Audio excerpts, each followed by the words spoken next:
are struggling to keep their place or are struggling to keep some of the old powers in check.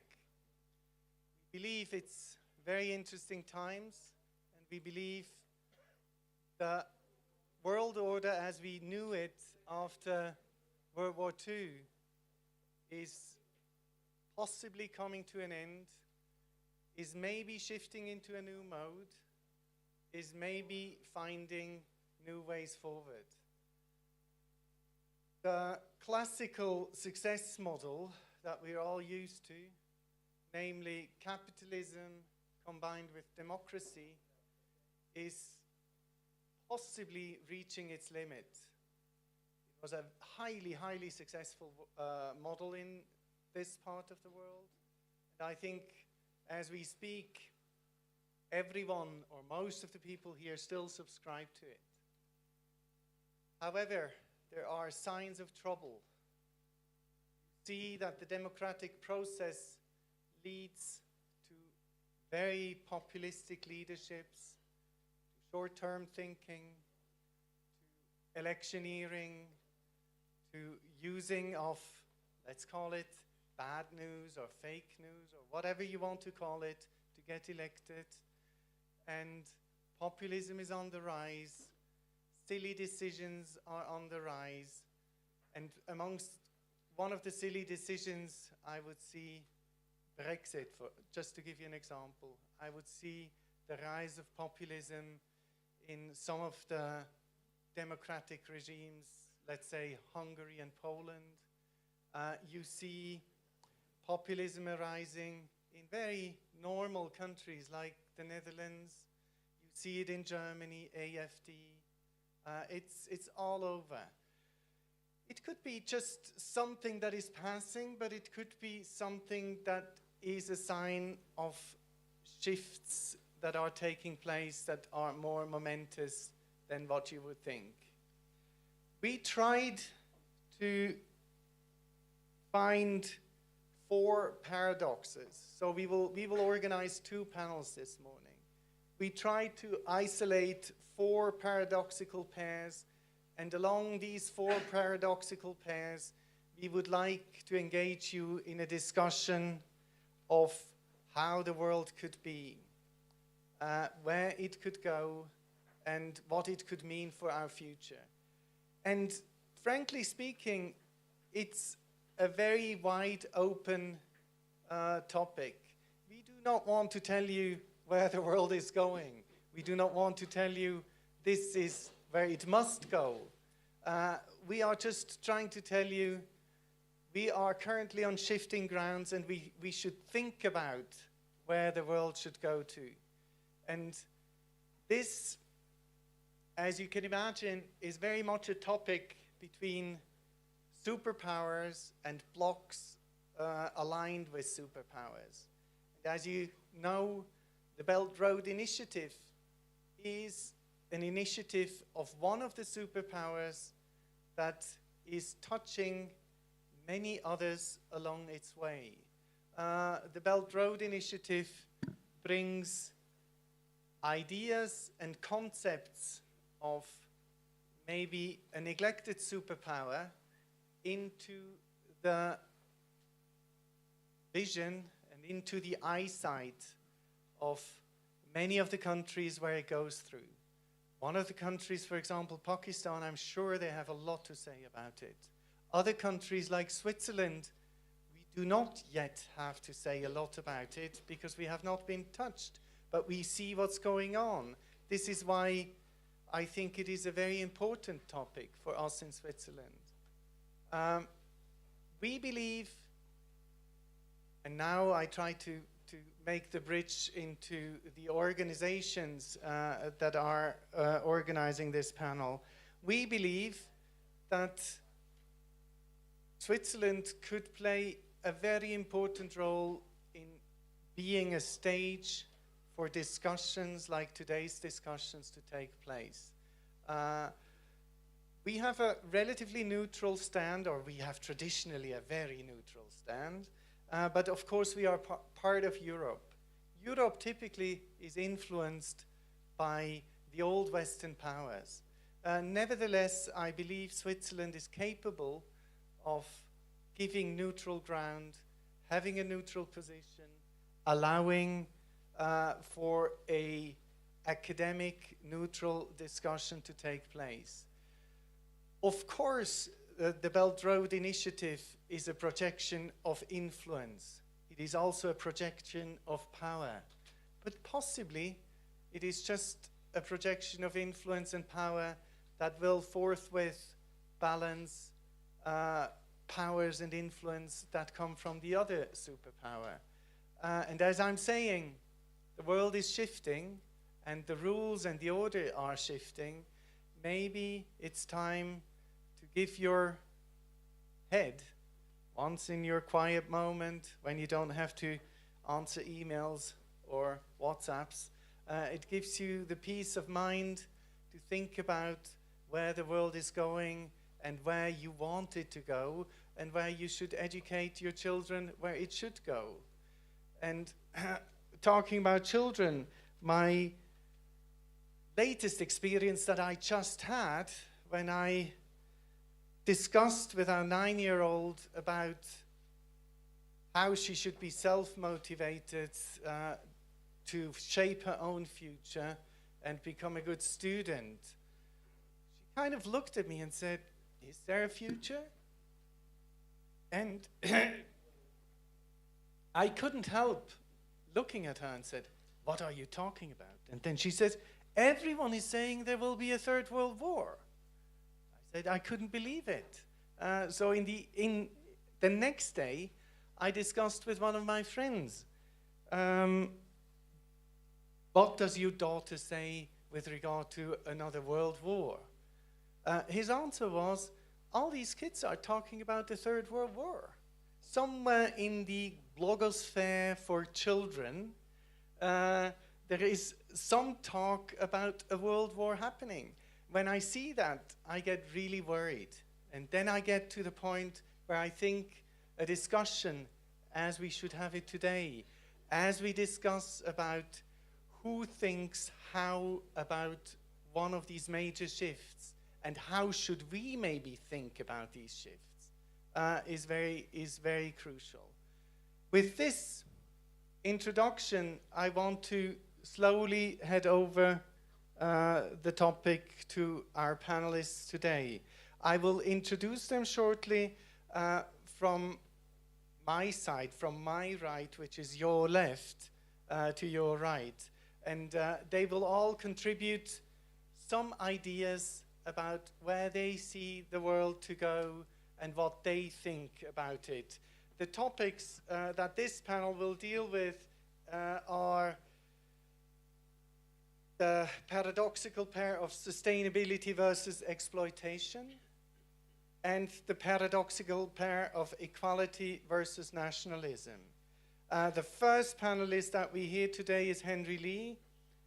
He's managing partner of Hendale Group, a true international citizen of this world. I think born in mainland China, moved to another part of China, then raised in the US, and now living in Hong Kong, married to a Chinese Swiss. Is that correct? Parts of it, yes. Part of it. Henry is managing partner of a private equity fund, so he knows and sees what's happening in China, and he knows and sees what's interesting to invest in. And it could be that anything that you must invest in are just big polluters, for example, but it could also be that they are not big polluters and that they have changed their ways. Next to Henry is Fabian Gull. He's a journalist and a China media executive, lived for a while in China, one of the hidden Swiss jewels. Mainly, he looks Swiss, but he knows how Asians function, and he knows how to deal with Asians. He has researched quite a bit in his lifetime. He will have a lot to say on any topic. Next to Fabian is Yun Cheng, chairwoman of Fosun Fashion Group. Fosun Fashion Group owns brands like Lanvin, Woodford. She is managing all of those, chairwoman of all these groups. A lady that knows the numbers, a lady that had to learn how to come from China and deal with these silly Europeans. And a lady that has her problems carved out for herself, but must know how to deal with us from the other side. So I'm very interested to hear what Yoon will tell us. Then next to Yoon is Igor Almazov from Power Grid ABB. He, of course, straddles the middle between the superpowers of Europe and China. He comes from the middle ground. He knows about the ways of large industrial companies. He can tell us whether he benefits, let's say, from sustainability. He can say whether he benefits or his company benefits from nationalism. And he can say whether it's healthy and good looking forward to do the either or the other. Then last but not least is Professor Bo Qiangling. He is one of the, let's call it, most prominent experts on energy policy and energy future. He has some very interesting numbers. We had the chance to have dinner with him yesterday, and he knows how to put the angle onto very interesting statistic facts and show us the world is not as simple as we think it is. And so he will close off today's round of panels. And without further ado, I would like to give the word to Henry Lee and let him give you his wisdom. The way the panel functions is we will have each panelist go through with about 5 to 10 minutes of presentations. If there are immediate questions, of course you are allowed to ask them, but then we want to move on to the next panelist. And at the end, there should be an open question and answer session. Thank you very much, and Henry Lee, the stage is yours. Thank you, thank you. Do this sitting down is okay? All right, okay. So thank you again, Urs. Fantastic introduction. I think he covered the world in 10 minutes and left us with not much really to talk about. But what we can do, I think, is probably what I can do is give you my perspective, and of course, as with any fantastic panel that's been put together, I'm really eagerly awaiting to hear from the other panelists as to what their thoughts are from their respective vantage points. And thank you again, Caspian, for hosting all of us and all of you. This is a fantastic venue that you guys have year-round, right, I think? Is it? No? Oh, just for this event, okay. But it would be nice to have it all year round if there is, because we need more dialogue in this world. And let me start off by just my observation is, I think sadly, as I was reading, the world is becoming more unilateral. And by that, I mean, you know, the US really effectively does what it wants to do. But if you have the world power doing what it wants to do, what it does is it forces all the lesser powers to do what they want to do. And so the unilateralism, which I think has been prompted by the US, is now spreading throughout the world. So not that the rest of the world wants to do what it wants to do, but because you have a global power that is doing what it wants to do, then other people are also forced to do what they need to do. So I think case in point would be China. You know, China wants to engage, but the US wants China to engage on its terms. So it forces China to do various initiatives like the Belt Road.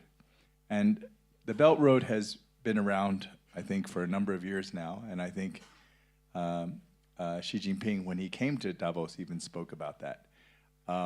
It's really I call it in very simple layman terms, it's the anti-containment policy.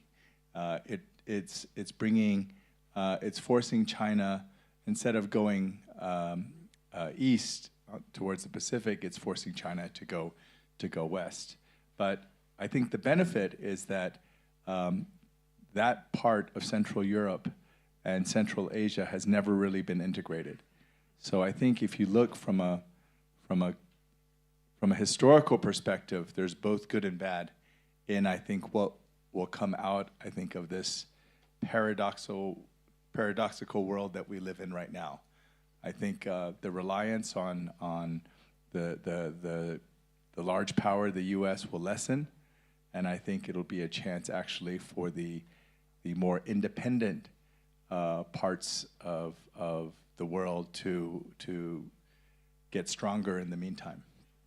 I think also it's important to note that because we have to have dialogue to facilitate the understanding, and I think what will develop is over time, really two large schools of thought, if you will, and I think that one school of thought is economics with democracy, and the other school of thought is economic development without democracy. And as Urs alluded to, the prevailing Western thought is that with economic progress comes democracy, and it becomes a necessary condition. But I think, in the rest of the world where values are different, I think you can have economic development without democracy in the Western sense. Now, this is very difficult, I think, for most of us who have been exposed to Western thought to understand, because it's natural. It's natural for humans to want to have their own voice, their own right. But I think the rest of the world operates on a very different value system than the U.S. I mean, I grew up in the U.S., but I'm also a citizen, as Urs said, of the world, so I've seen and lived under different systems. I see the benefit of the U.S. system, but really for the U.S., and we have to be honest, the U.S. system is really tailor-made for the U.S. because of its historical origins. But way before the U.S. existed, you had deep countries with historical significance like China, like Central Europe, like Russia, and they've all lived under different systems. And so I think what will happen over time is you'll have two large camps, both progressing from an economic standpoint, but with vastly different, I think, moral philosophies and value systems. So I'm sorry not to provide any answers here, but I'm just providing, thoughts for us to kind of promote further discussion. My comments, again, are extremely general and just really my own thoughts. So, but let me bring it more specific, because I do want to hear specific thoughts from our panelists too. From an investment standpoint, I think it becomes very interesting, because I think in my investment world and the investment world we're used to, cross-border was always the trend. In other words, Western capital coming into Asia, and obviously Chinese capital acquiring foreign businesses. Unfortunately, I think from an investment perspective, things will change. And I think I'm curious to hear about how Fosun believes and thinks about this, because in many ways, it is a great thing to have economic integration. But on the other hand, I think we can see all the problems that come with that economic integration, because with it becomes the conflict of value systems and so forth. So from an investment perspective, yes, we're finding it extremely difficult, because we do investments around the world, and I think the operating rules around the world are vastly different. I mean, business is business, but when it comes to minority rights, when it comes to, you know, even board dynamics, all of these, I think, frequently create, I guess, if you will, instances where we can see the cultural differences quite dramatically. So I think this is just going to make the world more difficult, because the world, again, back to my central thesis, instead of becoming a more multilateral world, I think it's becoming a more unilateral world. Thank you, Henry. If there are no pressing questions, I would like to move on to Fabian Gull. Henry, you have to give him your microphone. Thank you. Fabian, the stage is yours. Thank you very much. So, good morning, everyone. Since time is very limited, I understand, I will skip my introduction part and start straight away with maybe 3 major misconceptions I do stumble across on a regular basis concerning China. I have spent most of my professional life as a media executive in Shanghai and other places in Asia. And I'm always confronted with the following. So first of all, mainly in Europe, in the West, people are struggling to understand that economic success and prosperity is possible in non-democratic societies as well, in well, rather authoritarian, strictly ruled one-party countries. So in the West, we struggle to understand that. Secondly, Henry, you touched this also, that in the West we like to believe that an economic opening has to be linked to an automatic political opening as well. So we're not seeing this either in China. In fact, since we're seeing rather the opposite, at least since, let's say, the current administration took over a couple of years ago. Ever since, we see, well, rather, instead of a political opening many would have hoped for, we see more centralism, more nationalism. We see basically a unique concentration of power that was unheard of since the times of Mao Zedong. So this is all very, very new and maybe slightly different than the West would have hoped. In any way, this is in no way meant to criticize China, but the West, because we are struggling to understand China.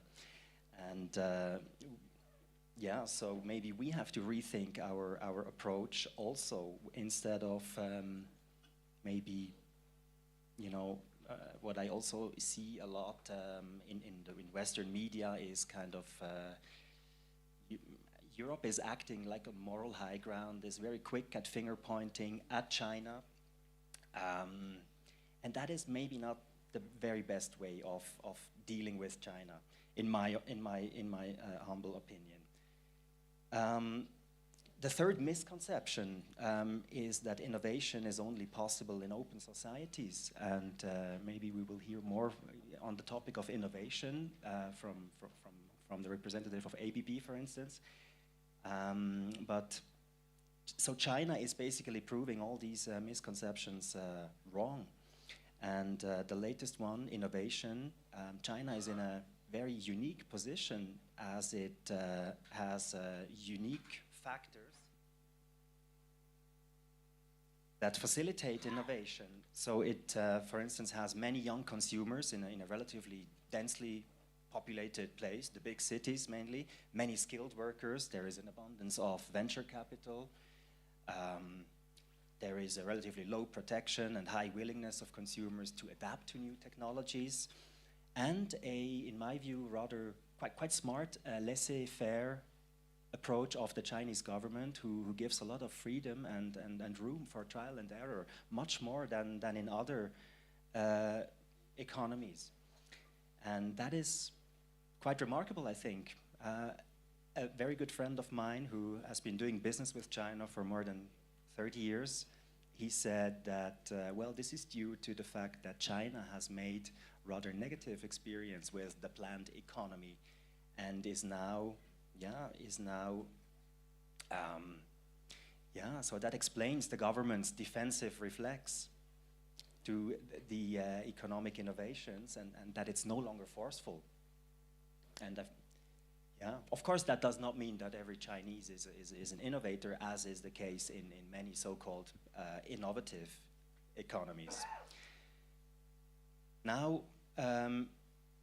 maybe what facilitates, in my view, development in everywhere in the world are political stability, solid first-class infrastructure, ideally, and a good level of education. So and China clearly is providing all of that, and does, I think, an excellent job on that.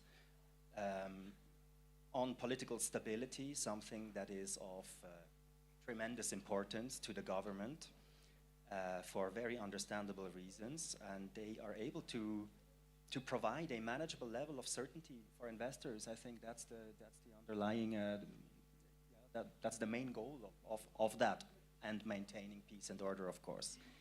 On infrastructure, I mean, everybody who has been living in China or visited China, I guess, was impressed with the quality of infrastructure they were able to put up in such a short period of time.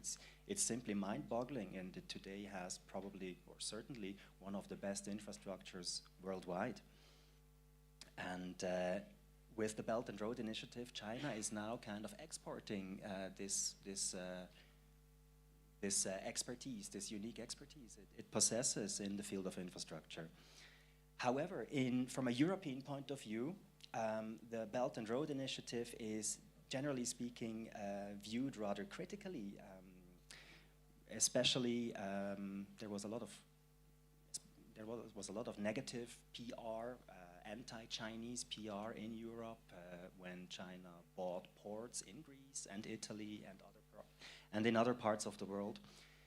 Whereas the Chinese perspective, of course, is a very different one. It's a rather giving thing that they're doing that is of mutual benefit and something very positive. I guess the truth lies somewhere in between. What is obvious, I think, is that China clearly is pursuing, Henry, you mentioned the US, that is kind of created a world order that is serving themselves in the first place. I fully agree. China is also pursuing a China-first strategy ever since, and I mean no malice when I say that. It's fully understandable.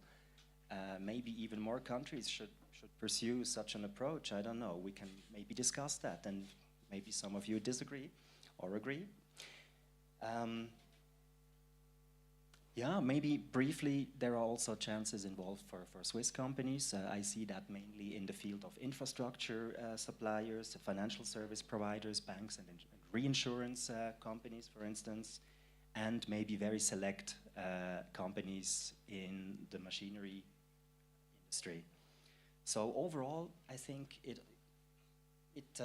all boils down to, I mean, China continues to be a contradiction and presenting us with challenges and opportunities alike, and it's all about finding a smart approach and finding a balance, a way of balancing these two. Switzerland, I believe, does that very smartly, successfully, and mutually beneficial. And maybe that could also be a way forward for, I don't know, for other countries. I think Switzerland handles China quite intelligently. We're one of the few countries worldwide that has a free trade agreement with China, for instance. So that's a milestone in the history of our foreign relations. I think we will hear more from a second panelist on the free trade agreement. Yeah, maybe to close off, the Belt and Road Initiative is, in my view, a tool to expand China's reach. Of course, it is. Its economical power. It is expanding its influence, its reach. But it's only one tool. There are other tools that are being used. One, for instance, is the Soft Power Initiative that was launched back in, I I think it was 2012, when then President Hu Jintao, when he publicly said that China was battered by Western culture and he would like to change that. So that's when he launched, his administration launched this global soft power initiative. So, which is basically aiming at creating trust and understanding, a different understanding for China. We also, one offspring of that, for instance, are the Confucius Institutes that are mushrooming across the world, also in Switzerland. I think we have 3 now, and a lot more. Something I was personally affected, and something that is not very much known, I believe, is that China is also undertaking a global media offensive, as in they are on a huge shopping spree, purchasing various media, can be websites, magazines, newspapers, TV stations, radio stations, and so forth. And they do this seemingly randomly and globally. Now, I know that firsthand because one of the companies I was managing in China, a medium-sized media company producing business intelligence, we were sold to a Chinese investor who, in a rather shady deal and very intransparent, many months later on, we found out that it's actually he's not a private investor. He is representing the government, and he gets generously funded by the central government with the only purpose of purchasing media titles globally. So that, of course, raises a question: why would China do that? What are their intentions? And I'm not in a position to give an answer. I have to quote one of my Chinese friends who said, well, if they need it, they have it. But yeah, that is also something that is maybe not so well known in the West. Very briefly, and then I would like to pass the microphone on. I do recall a rather absurd situation, in my personal opinion. I think it was it 3 years ago when Xi Jinping, here in Davos, when he presented himself in his speech as kind of a proponent of global free trade and open economies and more or less frictionless trade, whereas at the same time Donald Trump was pictured as a protectionist, anti-free trade. And I am struggling to understand that because when we do a simple comparison of just a few tariffs, import duties, the reality is a completely different one. Just to give you one example, not too many figures, but if you want to import cars into China, the tariffs were 25%.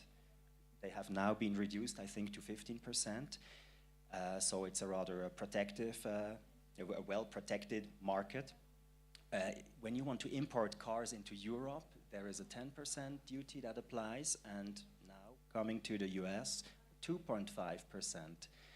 So, and that's just one product category, but you can go through literally almost everything, from steel to rubber to chemical commodities, whatever it may be. The mechanism is exactly the same. So in reality, I think America always was and will be open for business, where China is still pursuing a very selective approach. It is allowing, it is opening up gradually, slowly, very selectively, very smartly from their point of view. China first, again, I understand it. But I think it's important to maybe not mix things up. Maybe we can talk later about, if this is of general interest, about some military geopolitical aspects. But for now, I think I would. Thank you, Fabian. Interesting notes. Interesting also to see. And to point out that speech of Xi Jinping, here in Davos, because at the time he was really protected like that. He was the new world order, the new free world order, and Donald Trump, of course, does everything to prove that he's changing the other way. But you start not from a 0-0 level. You know, one country starts from a different level than the other. But it is part of what I consider the shifts that are taking place. And it is part of a controversy that will probably shape our future.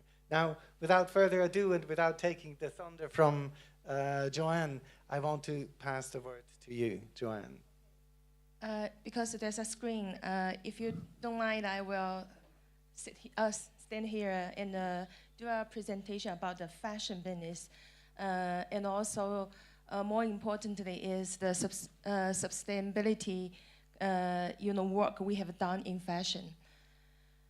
Okay, so very quickly, fashion runs business global-wide for a couple of brands like Lavon, Waffle, St. John Knits in the States, Caruso in Italy, and also Tom Tailor in Germany. So from myself, actually, I start my career from KPMG as an accountant in Big Four, and also then took over as a CFO of a couple of corporations. So I'm not from fashion industry, but I was very shocked by my personal discovery about this sustainability of this industry. First of all, fashion industry is a big market. We have a 2.5 trillion, business in fashion, and a year there's 150 billion garments made. Can you imagine that? So it's almost like everybody has a 20 new per person, like new garments. However, 30% of these garments or the dresses are not used.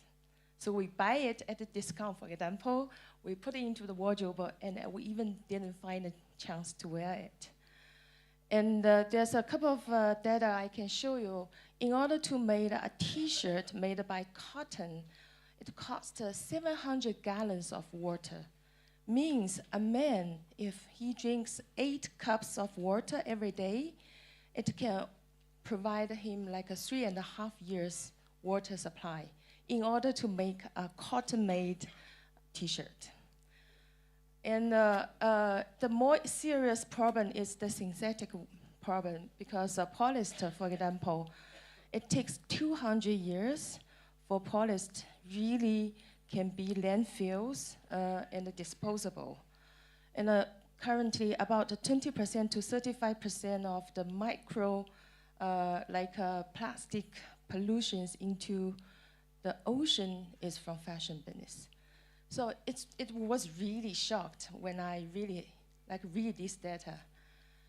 So customers are now really starting to care, because if I talk to you that 30% of the dresses you bought you haven't used, but even one shirt take 3.5 years water supply for a mature, like an adult man, it's really scary.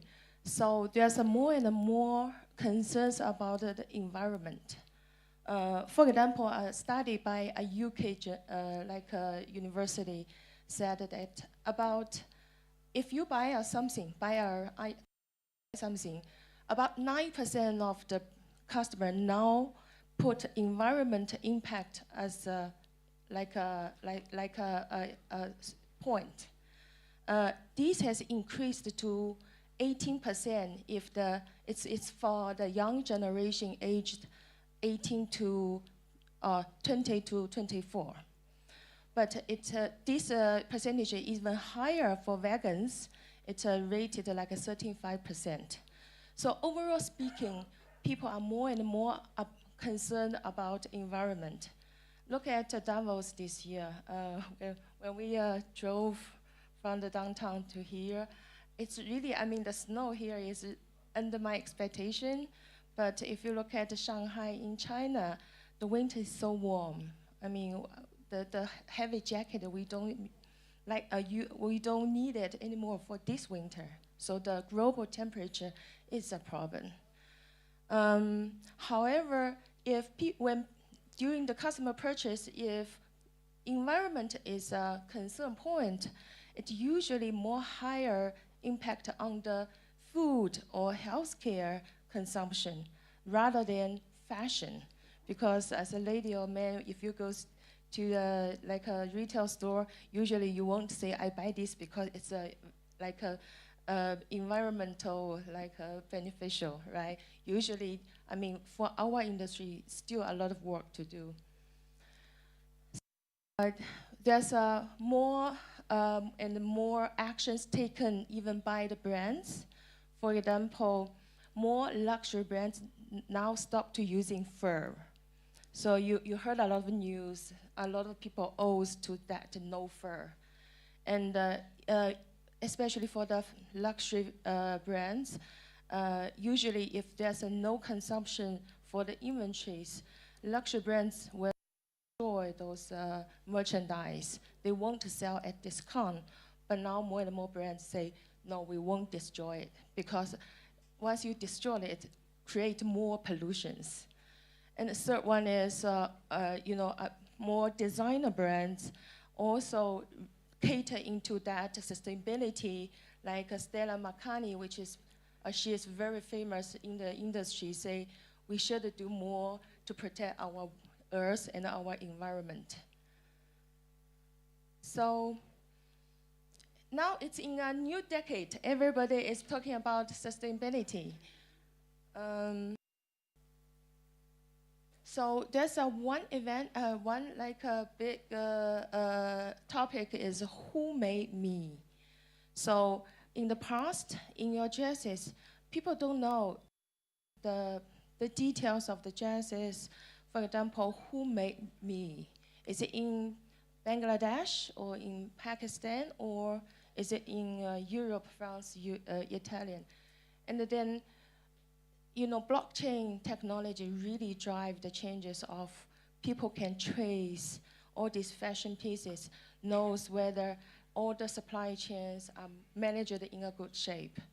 There's a lot of argument about sustainability and also the really whether the economics for the brands, how they can make money, because every companies in the past they try to minimize the cost in every step of the manufacture. If we want to switch to a sustainability way, usually it is really costly. Okay, like the traditional way to do this.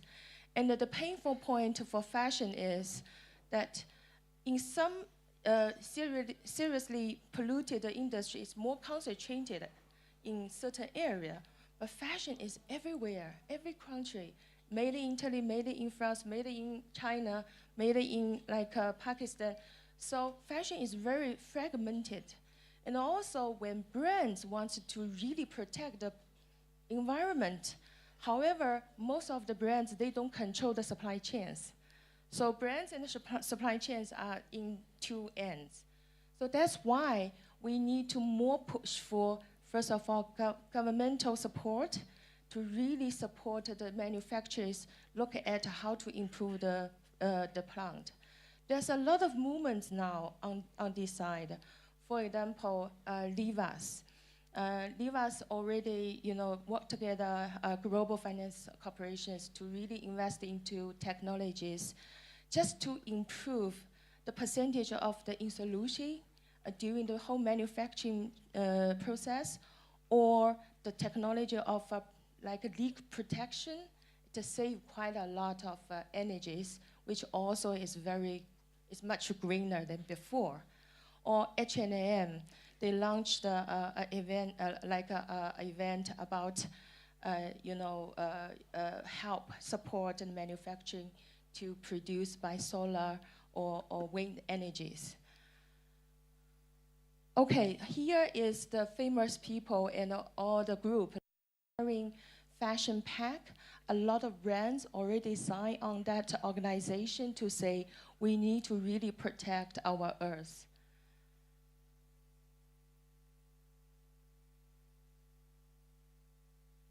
Okay, and then more and more certificate was granted for those products, like a waffle.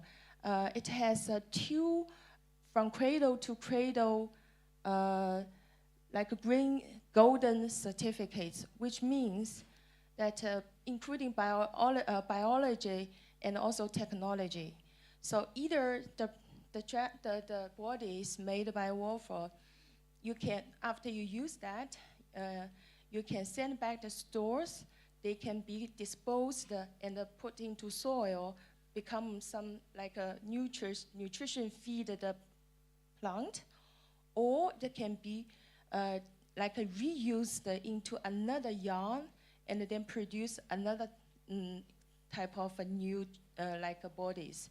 So all this means that we want the brand want to really enter into a territory that what they produce, the well-used material, 100% disposable and very green. So this is a introduction about the fashion actions on anti-pollution.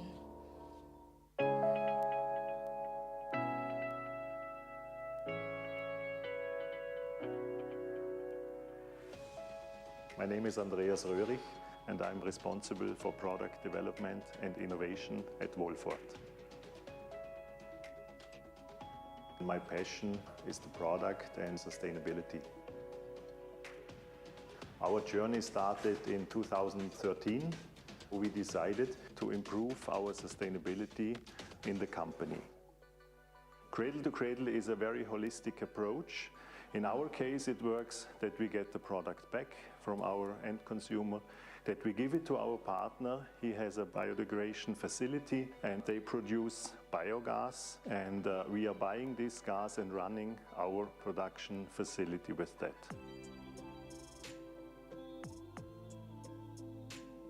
The fishnet product is made out of econyl yarn. The econyl yarn is a very special yarn which is made out of fishnet.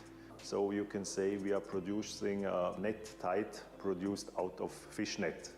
We want to be 50% circular economy by 2025. Okay, so 2020 is really about our action time, especially for the fashion. And also we will try our best to do that. Okay, thank you. Thank you, Joanne. I did not know that I'm drinking bottles of water when I'm wearing my t-shirts. But I will keep that in my mind in the future. A lot of food for thought. Now let me go to Igor. Yes, thank you. Our gentleman from ABB. He might have a different approach, but Igor, the stage is yours. Yes, thank you.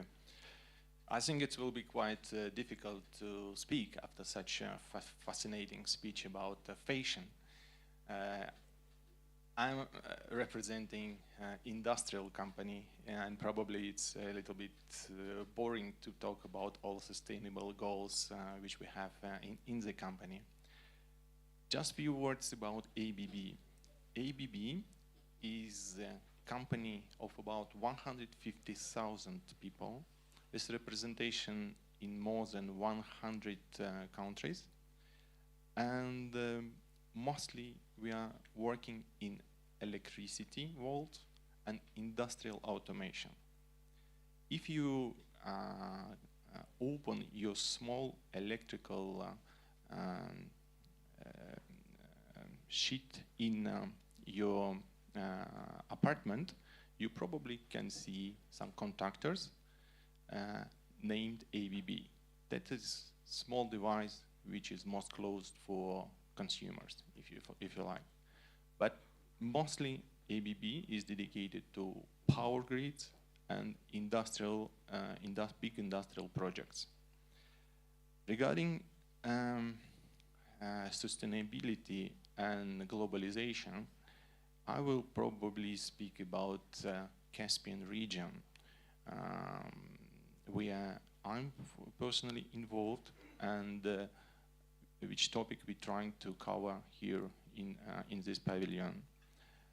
ABB, very well presented in Caspian region. We have offices in Georgia, Azerbaijan, Russia, and Kazakhstan. If you look at superpowers, which we are talking about today, all superpowers also presented in the Caspian region. First of all, it's coming from China. Second, it's Russian influence. And third is US. And depending on countries, we have certain presence of each this country, not only in political life, but in economy as well. For instance, Georgia is quite dominated by US products. Kazakhstan, probably Kazakhstan, Uzbekistan, Russian presence is visible. Tajikistan, Kyrgyzstan, I see more presence of Chinese. For sure, Chinese influence in this region is very high. And what is happening today, that during the international projects, countries even inventing certain tools how to protect themselves in big international tenders. For instance, they implement a rule that local production should have a certain preferences. For instance, 10% or 15% additional discount should be granted for local produce goods. That happens, for instance, in Uzbekistan. And of course, probably that creates unfair competition, but by this tool, country trying to defend themselves. Regarding sustainability goals, ABB today is mostly focusing on three goals.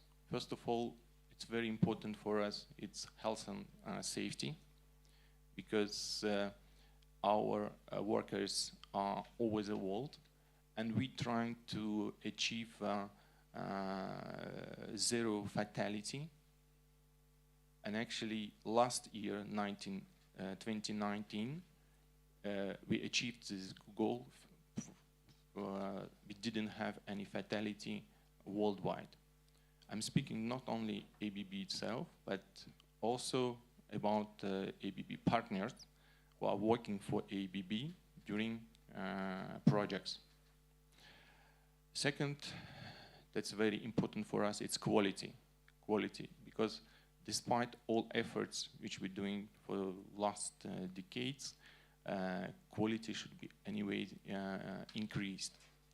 And quality in production, quality in goods delivery, design, installations, commissioning, that is in a focus of the company management. And third, probably in Davos, a lot of companies will talk about, but nevertheless, digitalization is also important to have sustainability today. Because with digitalization, we anyway increase level of control in industrial side, in power grids, in apartments, and so on. And that helps us to achieve certain goals. Then we decrease certain cost, because cost today is a driver in many projects and in many companies. And third, of course, we decrease also human involvements. It's also decrease some mistakes. And as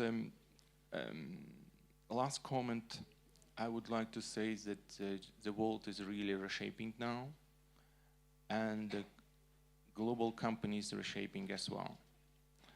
And we have some tendencies to join to other companies. For instance, it's well known already that Power Grid's business unit of ABB will join to Hitachi. And by this, we also trying to build a sustainability, because we think that by this business model, we achieve more than we had before. Thank you. Thank you, Igor.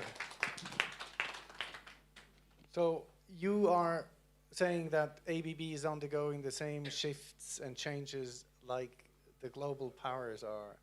And with the new, I think with the new CEO coming in, the announcement of changes seem to be immense. But good luck anyway. Good luck for the world, and good luck for the ABBians. Yeah, it's the job. Thank you. With this, I would like to give the word over to Professor Lin Bok-Chiang, Dean of the China Institute for Energy and Policy Studies. He has a lot to say, but he cannot say everything.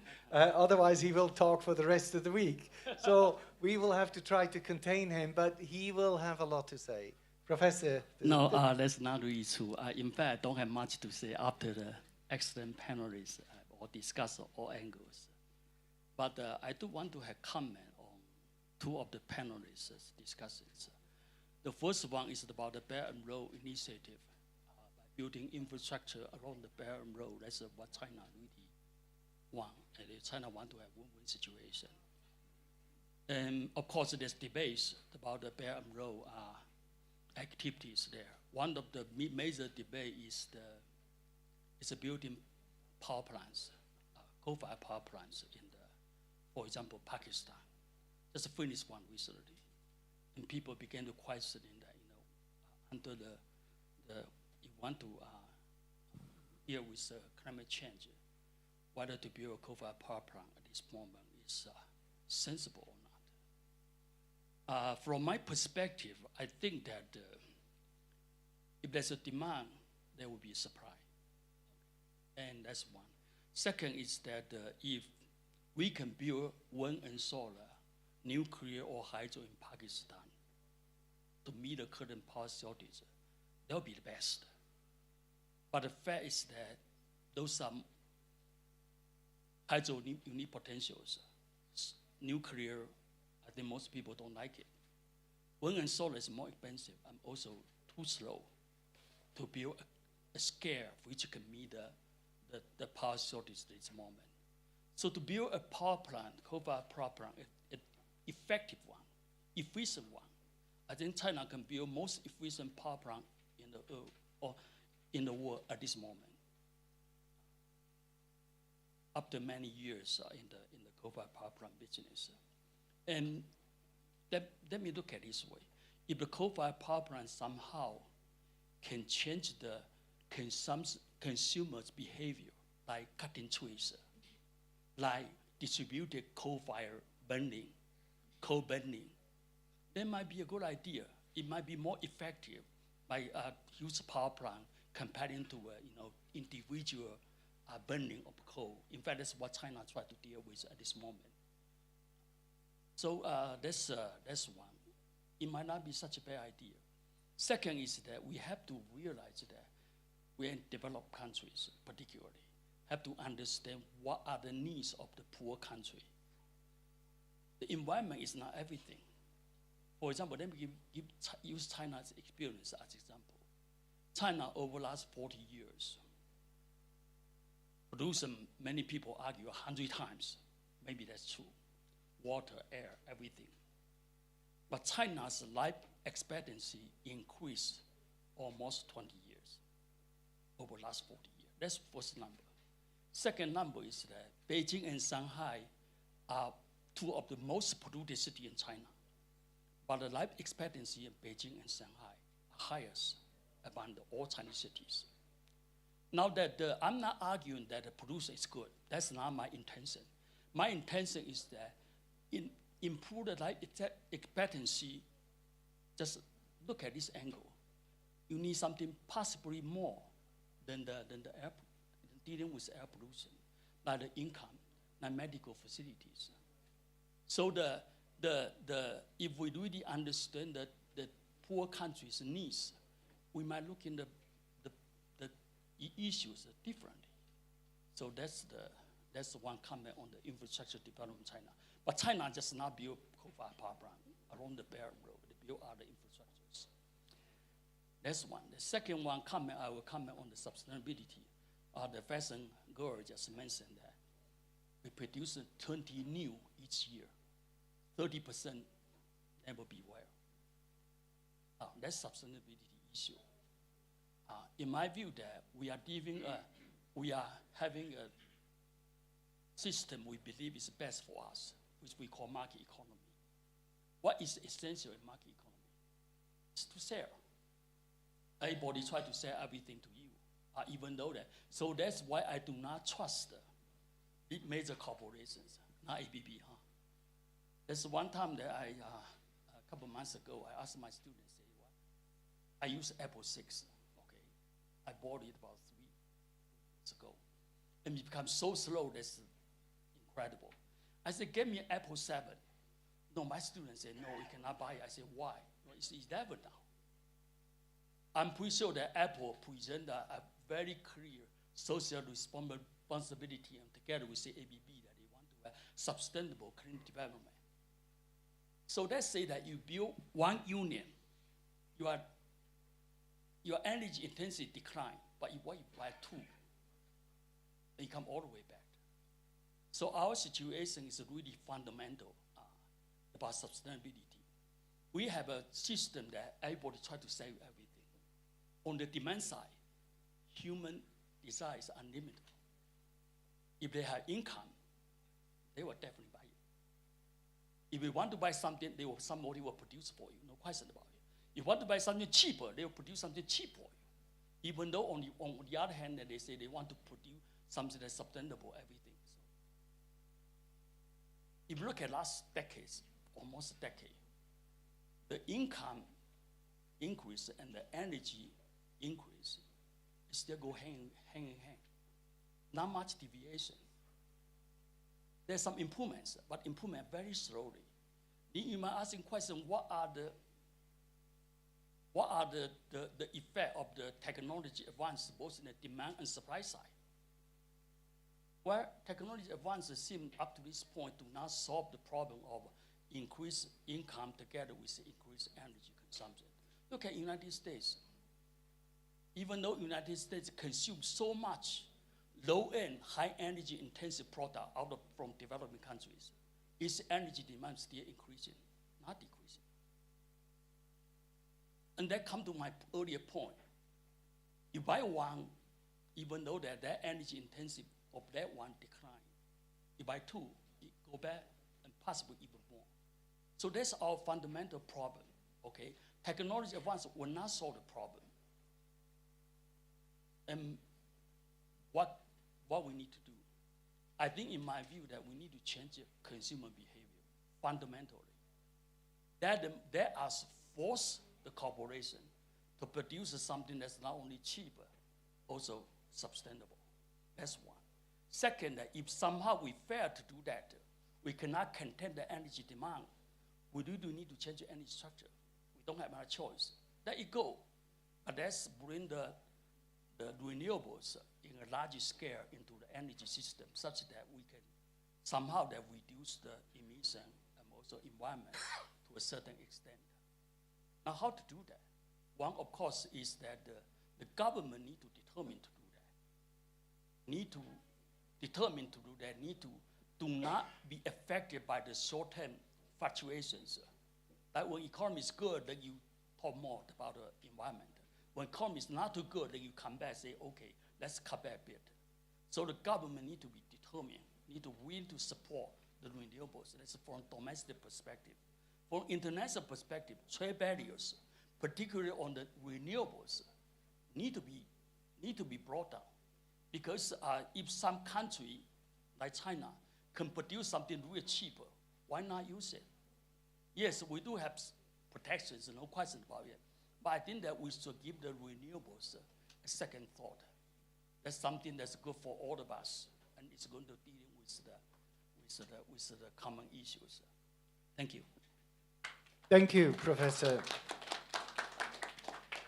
Now, this is the moment where I, of course, have to check my watch, and time is almost over. But even though time is almost over, a panel discussion is not a panel discussion if the floor cannot participate. So please raise your hands and show your hands so that we can see what's going on. Yes, the gentleman from Pakistan. Thank you very much. A very interesting session, I must say. I represent the logistics industry. FIATA is the organization, and I happen to be from Pakistan, of course. We have heard some discussion in this panel regarding the political connotations of the whole project of the BRI. But there is also a very large commercial side to it, especially as far as the logistics industry is concerned. You know, this project connects the world in a very different way. It connects the world as we've never seen it before. It gives a very huge reach, and it creates a huge opportunities for the logistics industry. And many people, at least in this industry, look at that in a different way. So political issues aside, I think there is a very large dynamics of how the economies of the region or economies of those countries where this thing actually touches, how they will shape up. So this is something food for thought and something that we need to be aware of. The BRI moves into Southeast Asia. There's a vertical connect there. You go further, there's rail connections to Europe. There is through the Caucasus. Then you've got the SACC project in Pakistan, which is huge, $62 billion. And it only creates an enabling environment. Primarily, it is power plants and road structure. So we're talking about another $150 billion of investment coming into industry. So the dynamics are so large for some economies, it's something to be recognized in that aspect, I say. Thank you. Thank you. I take it that was not really a question, or does anybody of the panel want to reply? Maybe Igor?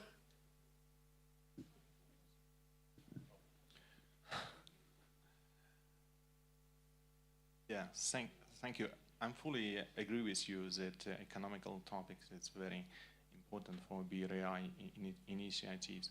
And regarding logistics, Caspian region also participates in construction of new ports. Probably, you know, Turkmenistan, Turkmenbashi, yeah, Azerbaijan trying to do the same, and Georgia, Anaklia port. Yeah, that's everything is connected. It's only a question from where they taking those resources to construct ports. Sometimes it's directly from BRI, or sometimes it's completely independent from this initiative. But they go by this way. And of course, corporations, for instance, like ABB, also follows this.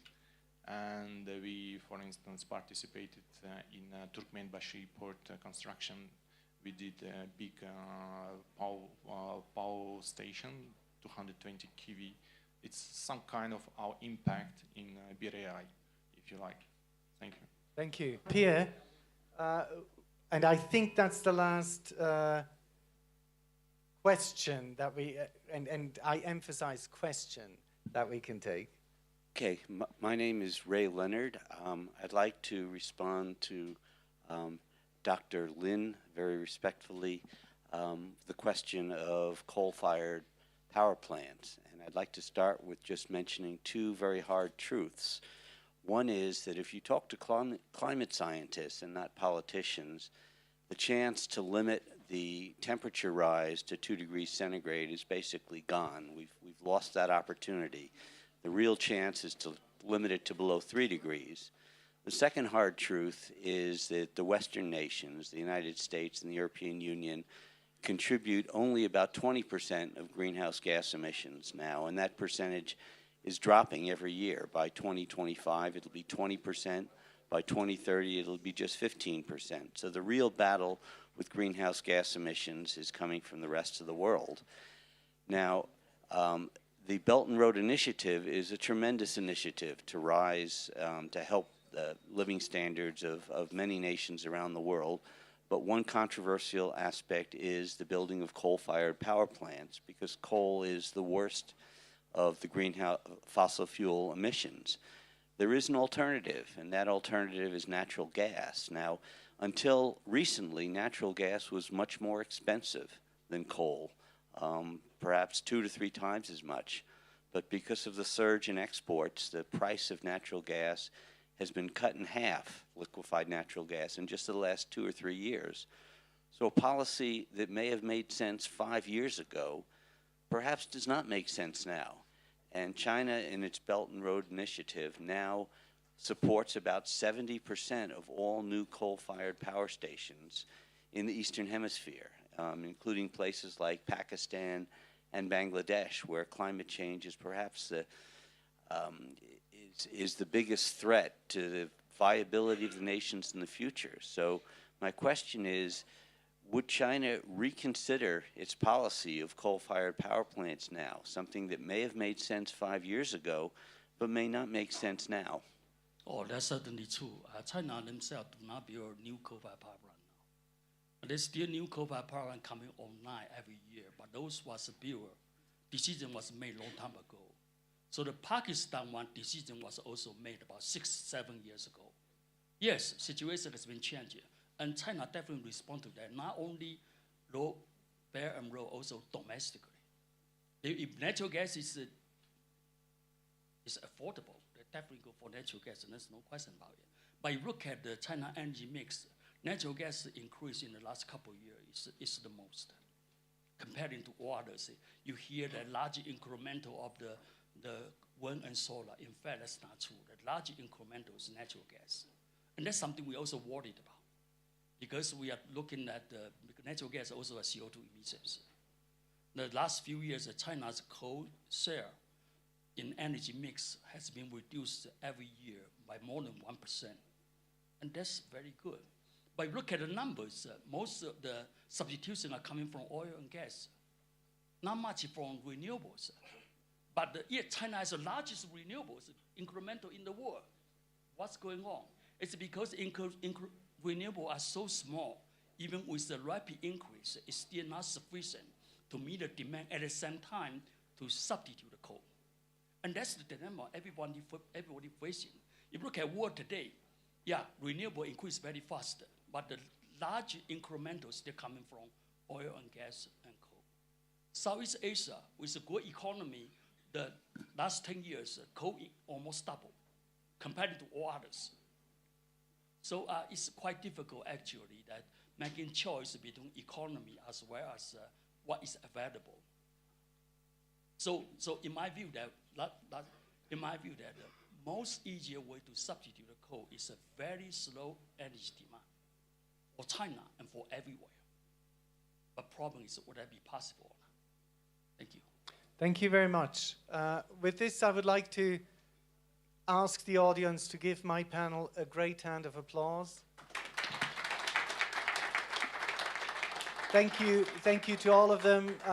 One last sentence to give you a little bit of food for thought as you leave, and maybe re-continue, because there will be a second nice panel just following this one. I want to give you a thesis on your way out. What if the current short-termism of democratic elected countries necessarily leads to nationalism and necessarily leads to exploitation? Possibly you need long-termism and you need other mechanisms to put very, very important policies into place. policies that last longer than your next election period. That's the thesis that I want you to leave this session with. I'm not saying democracies are bad. I live in a very, very respected democracy, but we have to think about this. Thank you very much. Contributions to the panel. My first question to you would be, what was your main message? What was, do you think, the big takeaway from this panel?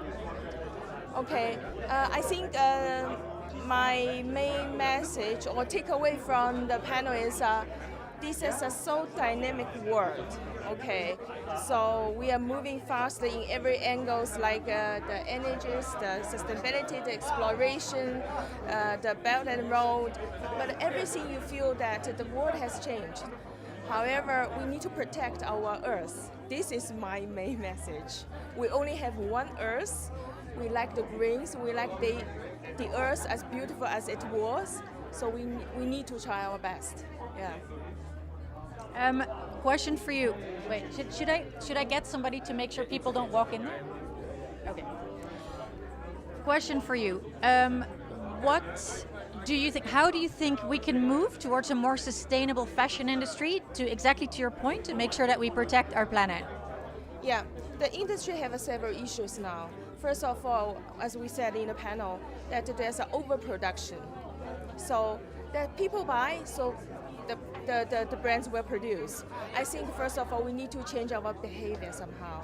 We only buy necessary when it is necessary to buy. So to reduce the overproduction, and then we invest into technology, and then green fabrics. Maybe not so cost effective at this moment, but in long run, it's just to make our Earth more greener, right? So we have to invest into technology like what the Davos did, those investment into the materials that, just increase the insulation, etc., etc. So every small step that will make our supply chain like a greener and then more sustainable. So investing into supply chain, investing into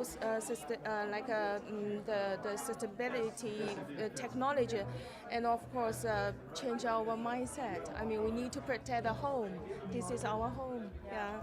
Okay. No, I really like what you're saying. We need to protect our home, and I like all of the things you're saying of behaviors and technology and investments we should make for the future.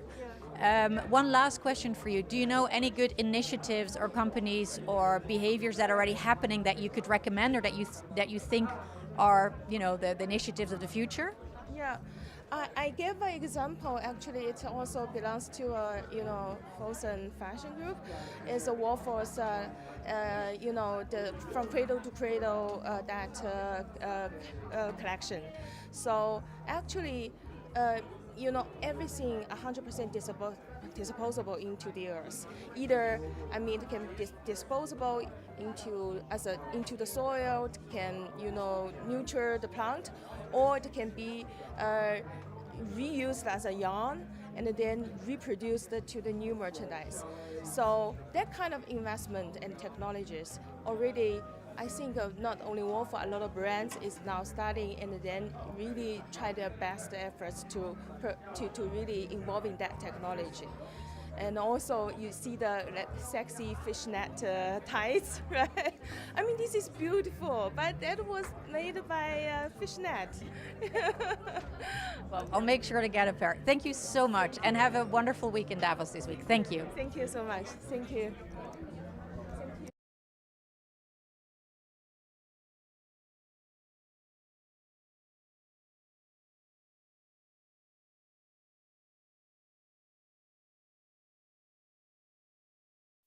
The nationalism, sustainability, and the second panel, we will continue to talk about globalization and something recently just happened. The US and China just signed the first stage of the trade agreement, as well as the technology and what is the role of the technology.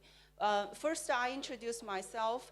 This is the panel that we co-organized with Swiss Asian Chamber of Commerce and the Caspian Week, together with New Silk Road Institute, particularly focused on the cross-continental relationship from the geopolitical economic perspective. And I am the professor from the Erasmus University, the Netherlands, also the Associate Dean of Rotterdam School of Management.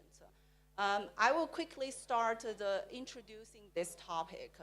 As we already know that this year is actually the 50 years of anniversary of the World Economic Forum. And the theme of the World Economic Forum is always talking about the stakeholder. But for the 50 years, it seems really difficult to transfer from the stakeholder perspective, actually from the shareholder perspective to stakeholder perspective. So there is a large gap between what we really want to do and we are actually doing, which is called we are aiming to sustainability. We are aiming to the UN's SDG 17 goals, but at the same time, we have to follow the capitalism. We have to follow the market-oriented system. We have to always remember that in 3 years, we need to give the return to our shareholders. We have to always think, how can I improve or changing our consumer behavior? So from every layer of this society, something going wrong. It's not going wrong in our mental, intellectual perspective. It's something going wrong between the relationship of our mental and behavioral perspective, which we always call that we aim for something, but we behave different things. And globalization has been called for more than 3 decades because theoretically, we always say that globalization and international trade very good for both developed countries and developing countries in terms of the product, in terms of information, in terms of the labor exchange. But recent years, you already think that globalization has a semi-mixed function because it also provides some of the job losing for the developed countries. And it's also caused a hate crisis between developed countries and developing countries. So we are moving towards the track that we are far away from our original motivation. And it is also part of our human beings' weakness that we desire too much and we desire power too much. And we have this hate crisis, which is a topic of 2020 that emerging in every one of us. So this panel, we're talking about this because technology will bring us together, will actually destroy globalization. We don't need to continue our global value chain, manufacturing chain, in order to have global competitive advantage. Because of the technology, every company, every human beings can represent themselves and can have local competitive advantage, which means that globalization probably will disappear. Is that good or not? And it's already happened between the biggest economic power, China and the USA. So based on this, we'll continue to discuss following the last session. So in this session, I have very esteemed speakers who is a thought leader in this area. And first is Dr. Christian Etter, who is actually the head of the delegation of trade agreement between China and Switzerland. He's very prestigious expert in trade agreement. If any country wants to get the free trade agreement with China, Switzerland always the reference to look at. So I'm very much looking forward to hear Chris' opinion. And second is the Professor Dr. Bing Xiang. He's actually the founding dean from SACC-GSB. Probably most of us don't know the SACC-GSB. I will give a brief introduction. China is large, right? Stakeholder companies also large. But China's majority GDP contribution actually from the private companies. China is most entrepreneurial countries in this world and the most contributed by private firms. And Professor Bing Xiang's school is actually educating the most leading entrepreneurs in China whose company value contribution is about 50 to 60% of China's GDP. So then you can imagine how powerful he is. I'm really grateful he's here. And sometimes if you want to deliver a message to Chinese economy, you don't need to deliver to Chinese government, deliver to him. It's very powerful. And then actually the third panelist, we invited the president of Pakistan-China Economic Corridor, but because of the visa and logistic issues, he cannot be here. So I have to ask the moderator from the last session to pretend that he's speaking on behalf of him, but actually he's speaking on behalf of Swiss side. Dr. Urs Lustenberger, he's a lawyer. He's also the chairman of the Swiss Asian Chamber of Commerce, and he will talk about his opinion and his experience about this topic.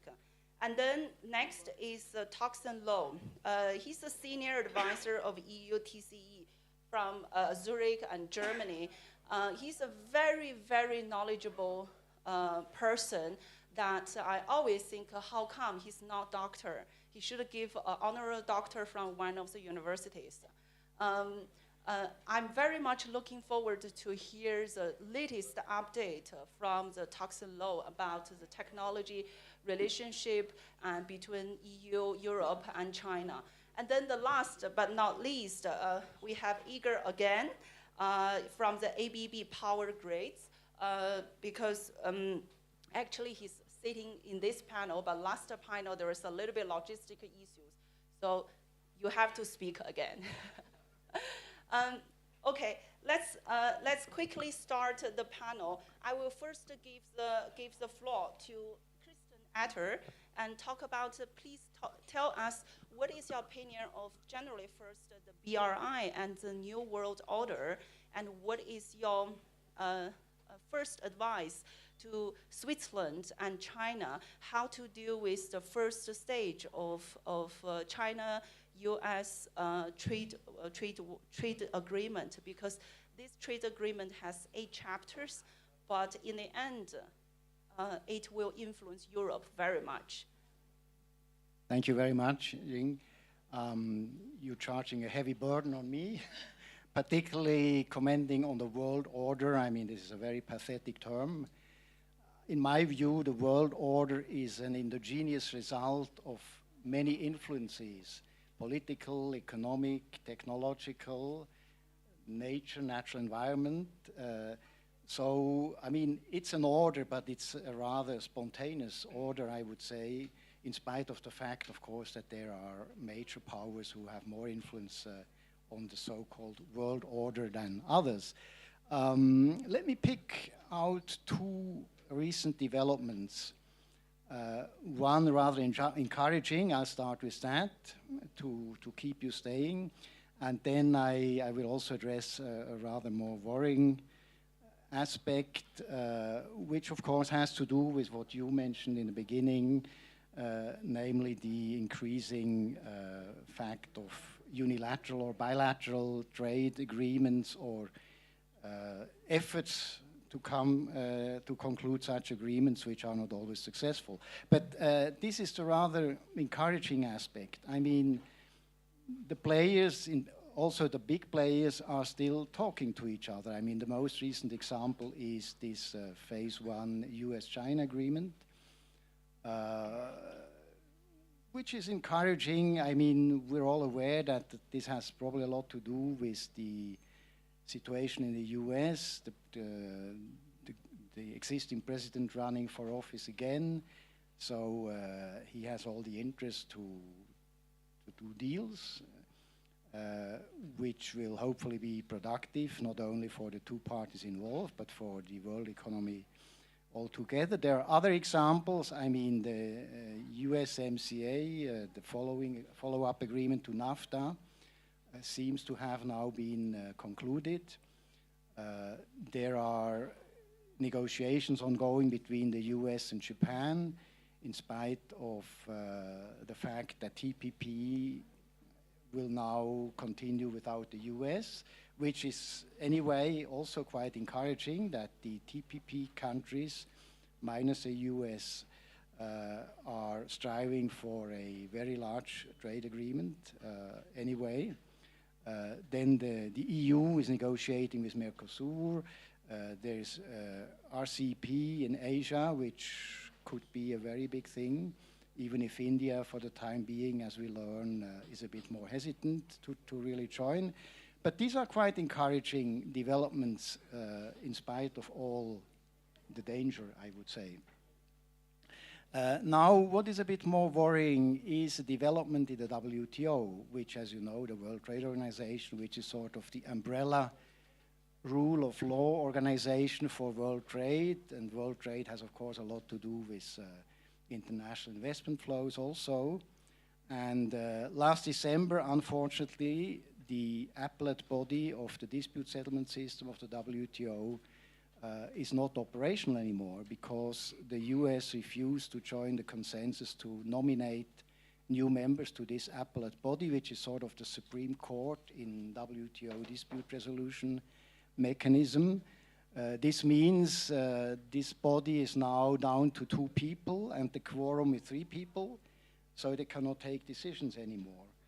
And this is, sounds rather technical, but the implications are rather practical, because this means that disputes decided by WTO panels, and there are many ongoing panels, there were many panels in the past, and in spite of all the criticism directed to the WTO, many countries, including the US, make use of this mechanism and very often are on the winning end. Sometimes they're on the losing end. That's normal in such procedures. But now these panel decisions risk to end up in a vacuum, because as soon as a losing party appeals such a decision on unfair tariffs, on whatever behavior which would not be in conformity with WTO rules, the appeal would go to the appellate body, but the appellate body cannot do anything about it because they don't have the quorum anymore. So this means these decisions cannot be enforced anymore, and which again most likely will mean that the parties to the disputes will not anymore feel to be bound by these decisions because the appeal is not going forward. So this means that the rule of law, so to speak, of international trade and investment rules will likely become more fragmented, because if there are disputes, the parties will try to resolve them either unilaterally, which is not a real resolution, but just a power play, or they will try to resolve it bilaterally, which is maybe a second best, but as I mentioned, which will lead to the fact that the rule of law will become more fragmented. More fragmented trade legislation around the world means less legal security, and I do not have to remind the audience that diminished legal security, of course, is bad for investment, is bad for trade, is bad for economic development, so is bad for the peoples around the world. So what, I mean, I somewhere read in the introduction to the panel that we should also present solutions. I mean, I don't pretend I have solutions, but what I would like to say is that around the world, particularly, of course, leaders of the big players should recognize that economic nationalism is a short-term illusion at best. I mean, in the end, all parties, including the bigger ones, tend to lose in a world where the rule of law is weakened. So this would be my message for the time being. Thank you. Thank you very much. You pretty much touched the point of rule of law is actually weakening. In my opinion, rule of people is actually collapsing. So I really want to hear from Professor Bing Xiang. You're the school that's really educating people, executive entrepreneurs. How would you educate those people to be the leader and future leader to actually give the world a better rule of people and the law? Well, firstly, thank you for having me here. And there's a few points I would like to share with you. Actually, when I did a talk in DC 209, I expressed my key concern, which I called imbalance of development models. What I mean by that, when Ms. Thatcher studied the neoliberalism in 1979, followed by President Reagan in 1981, and by Deng Xiaoping. So I think China, US have embraced neoliberalism more fully than many other economies. So in my argument, I think China, US economically have become the most capitalist country on earth. Because in China, we don't have universal health care. We only cover the education of 9th grade. We don't have universal pension system. No unemployment insurance, the Gini coefficient, a measure of income inequality, second only to Brazil. If we go by governmental data, still 0.467. So domestically, China, US having serious problem income wealth inequality. Externally, China, US collectively putting too much pressure on Europe, which is socialistic in nature. So that's what I call the imbalance of development models. If we don't have a balance in that regard, it's going to be difficult for any politician to sell globalization, despite the fact it is good. Okay, that's very important. If we just talk about globalization, you will not fix the problem. To me, that's far more fundamental than just globalization per se. So globalization has become a scapegoat for all the problems we see, and a key source of this economic nationalism. So this is point number one. And point number two, the WTO. Well, when China, US had different views about reconfiguration global trading system, when President Obama was TPP, TTIP, essentially a new WTO without China. And China started with Belt, Road, RCEP, and many, a new experimental trading zone started with Shanghai and many other things, And especially after President Trump took over the power, his American first. When you have a largest economy, say American first, and I think we may be already in the era of post-WTO, whether you like it or not. It's very important. U.S. is indispensable nation. When the U.S. saying anything like that, doing anything like that, it's already post-WTO, whether you like it or not. I think we're in the era of bilateral deals, trilateral deals, or regional deals. I think the global deals like WTO will be way off decades later. So you see a flood of bilateral, trilateral regional deals. I think it's high possibility for China, Korea, and Japan to get together with ASEAN to form a new trading bloc, with the EU, new NAFTA, and RCEP, all of that in the forming. So I think we're already in a new era, and I think and thirdly, regarding this, I was here, my myopia of government, and I would call it myopia of collective myopia of humanities.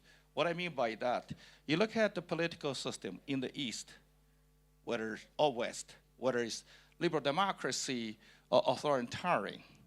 I look at the business system, East, West, no long-term incentive whatsoever provided for our political and the business leaders. I mean, 10 years is nothing for humanity. China, we have 3,000 to 5,000 years civilization. 300 years, roughly a dynastic change. Every 300 years, we have a dynastic change. Rather than business cycle, we have a dynastic cycles, So when you don't provide any incentive for our leaders to really care about long-term future of humanity, that's going to be a problem. Especially today, we have so much technology. 200, 300 years ago, okay. Today, we have so much leverage, so much technology. our whole incentive system roughly the same. 10 years we call long term. You know, in business school, we teach present value, discounted cash flows. $1 100 years later, discounted 10% into today's dollar, virtually nothing now, okay? So we generate one generation after generation of really myopic business leaders. We potentially can spell the end of humanity if we keep going like that, you know. And then I don't have solutions to all those problems. That's the reason why in 2005, we were the first business school to incorporate humanities into the curriculum of business schools. I mean, at least the history, philosophy, religions, you know. And then in 2008, we were the first business school to have a required module for our EMBA students, 6 days social work required, not an elective. You have to do that to get a degree from our school. And 2018, we started with a social innovation. We would like to bring the business, government, international organization, NGOs together to focus on 3 issues: income, wealth, inequality, diminishing social mobility, and the sustainability. 3 of the issues we think we can contribute, okay? So right now, social innovation is required module for all our degree program, all, not just the EMBA, all our degree program. And then there's some sort of experiment we have tried since all the way to 2005, right? So I'll stop now. I can talk for 3 days. Okay, thank you. Yes. Thank you very much. I want to continue ask you one question, because you are the first school in this world introducing humanity into the executive education. Is there any consequences?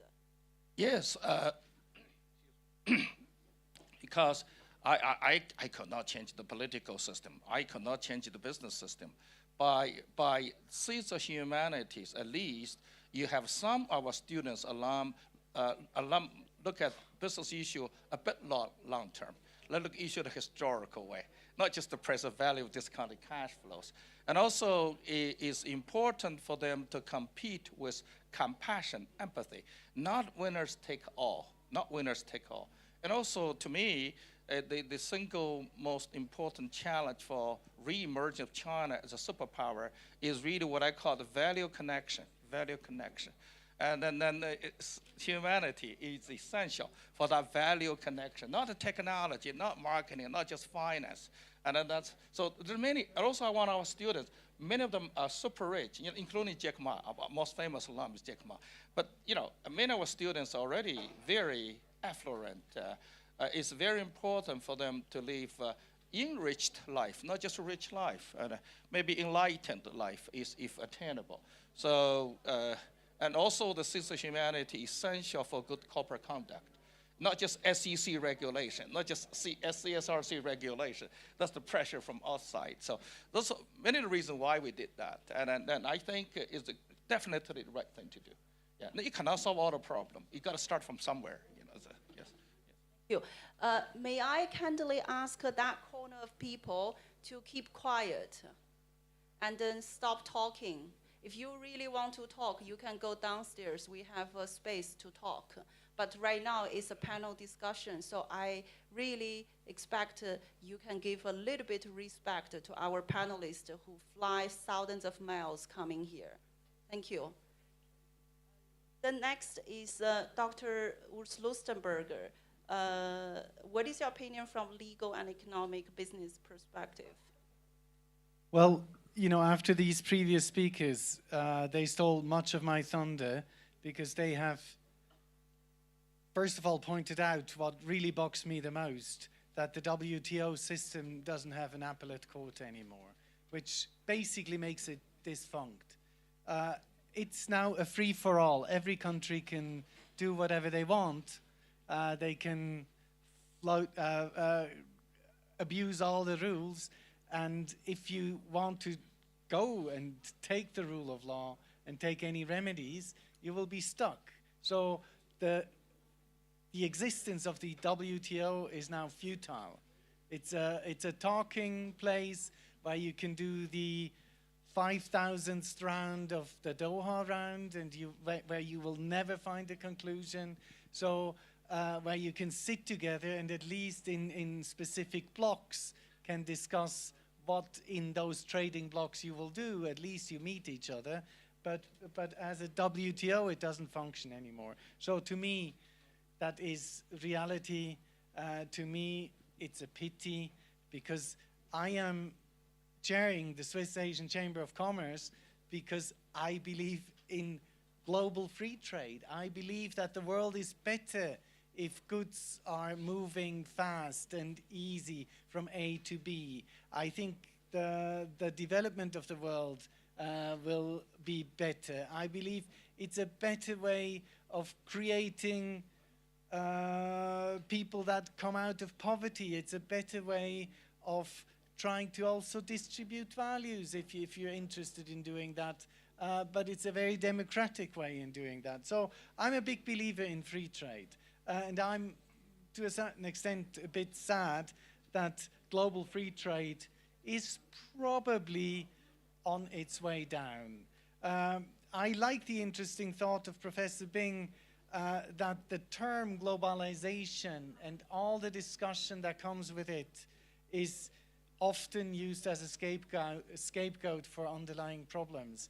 And always when there are terms that are not clearly defined, when they are fuzzy, and people start to talk about them, the visions and solutions and ideas that they come up with, they're also fuzzy. They are bad, usually. So the world would need to start defining the terms better, use the same language, learn to communicate about the same things, and not just talk in little snippets that you can publicize on Twitter, where you can convince with a motto someone for 15 minutes and then have a following that lasts maybe half a day and hope the next day everyone has forgotten that the underlying problem you have not dealt with. You see me projecting a relatively pessimistic view. I think the world and these big topics has been hijacked by fast-moving technological news. And I believe the world would deserve better. We would deserve thoughts to be clearer defined, visions to be clearer developed. And if you do that, I would hope the world would come to the conclusion that global trade and global free trade is a good and it's not a bad. It would help me to get this pen cheaper. It would help me to get this boot cheaper. It would help me to spread my ideas clear, and it would hopefully also help to spread the truth clear, because currently what is being spread is not the truth. It's the opinion of a pressure group. So we are opined by from various pressure groups. I can't tell the truth from fake news anymore. And so I just walk through the world and listen to things and deal with it in my own private filter way. But I don't know anymore if I'm right or wrong. And that saddens me. And it saddens me even more for my children. Because what will they do? They have even less of a capacity to deal with whatever gets into them. So, ending it on a positive note, at least we live in a country that still believes in free trade. I hope, and this country being Switzerland, I hope we will be able, through discussion rounds as this one, we will be able to open the eyes and the minds of a few people, and I hope we will be able to move forward to use technology in a positive way. Currently, it's probably partly used in a positive way, but also partly used in a not so positive way. And with this, I think I want to end it. You talk something similar to Donald Trump, fake news. Thank you. You know, Professor Xiaobing mentioned the solution from, not solution, but actually the effort from the education sector. As a lawyer, where to start? Where is your hint to start from to reach your belief? Okay.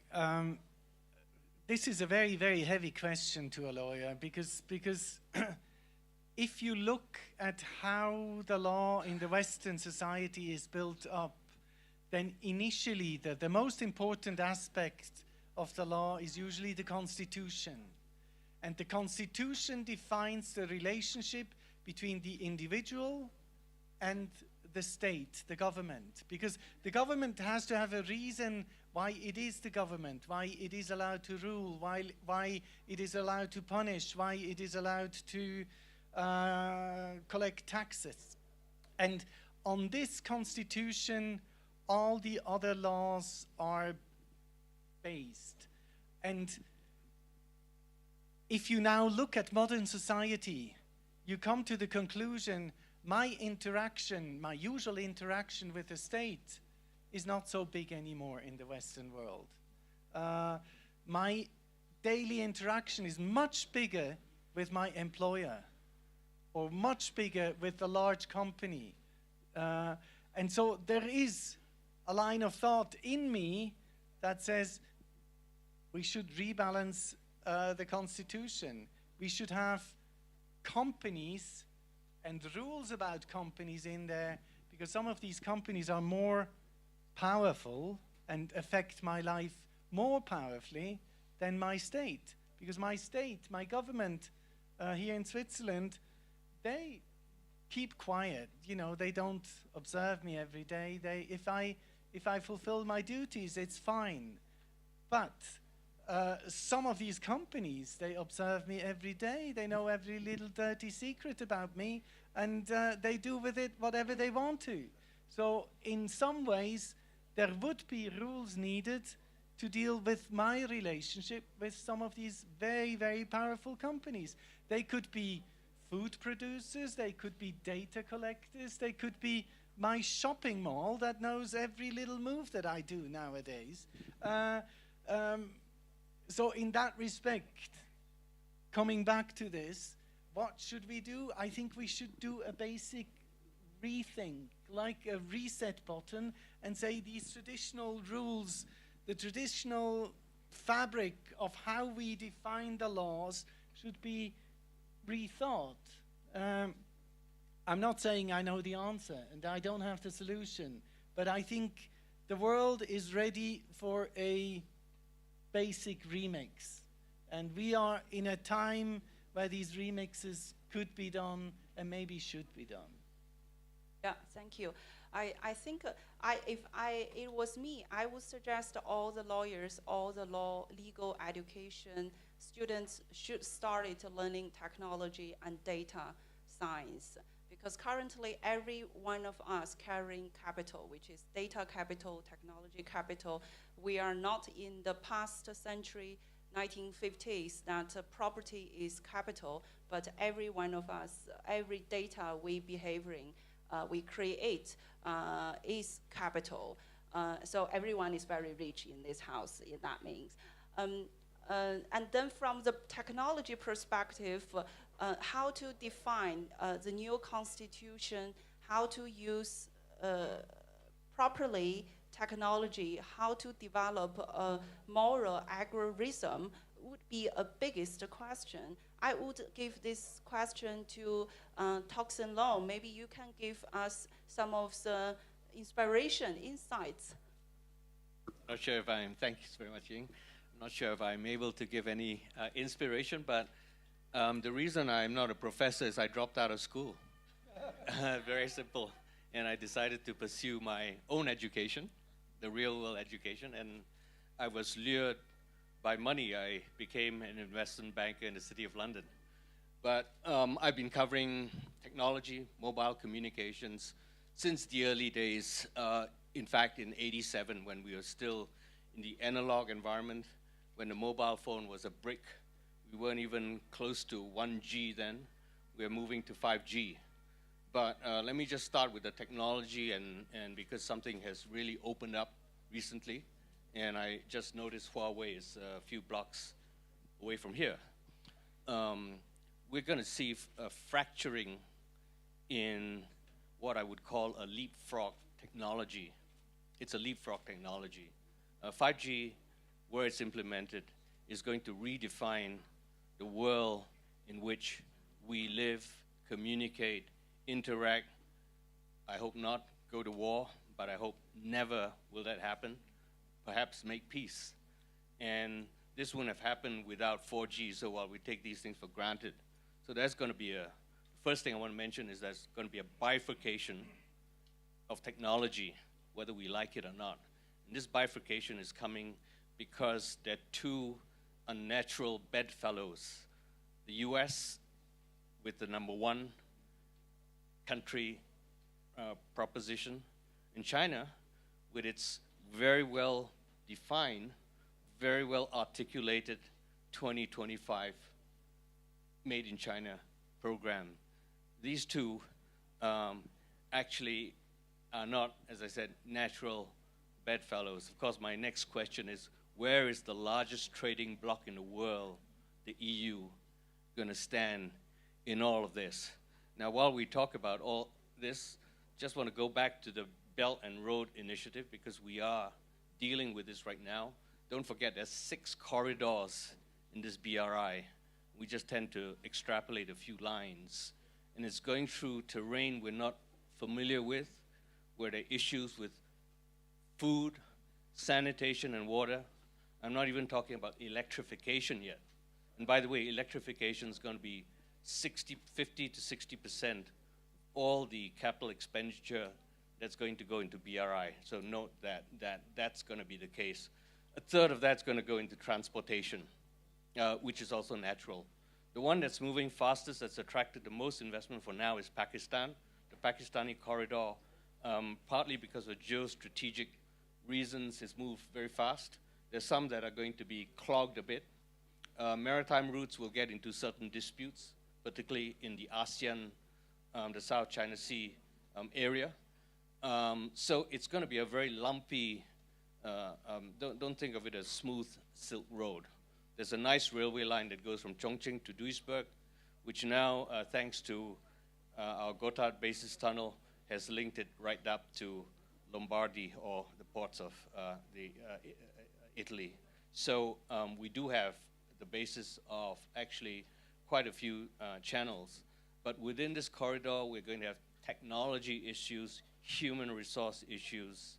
We're going to have financing issues, because unlike the expansion of, if you like, in the earlier phases of I used to work for a Japanese bank, and I was head of privatization. We, after the US, we were the biggest, Japan was the biggest provider of funds for privatization in Europe. We at Daiwa, where I was head of privatization, underwrote the entire UK water privatization. That is, and there was no political backlash at that time. So I just want to remind you that these waves have happened before, and China is now the emerging power here.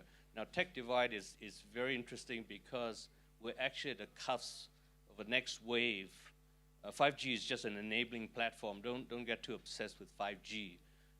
What's happening is processing power, the cloud, and machine learning have improved exponentially. In fact, we won't even be talking about Industry 4.0 anymore if you look carefully at what's going on.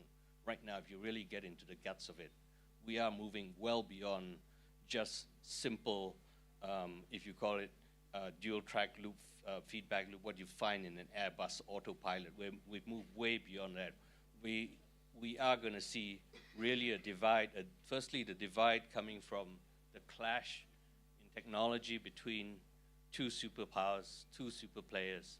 And then we're also going to see a digital divide between rich nations, the haves, and the have-nots.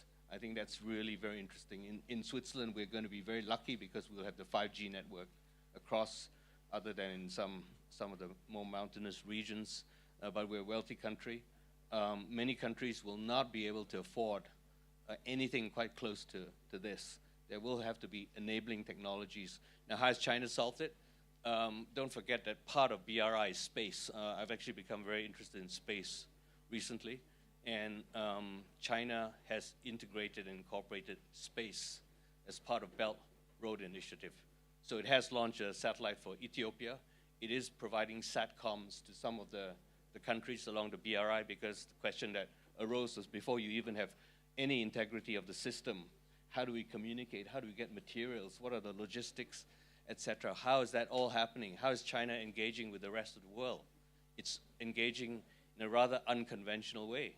I would say it's patchwork and it's piecemeal.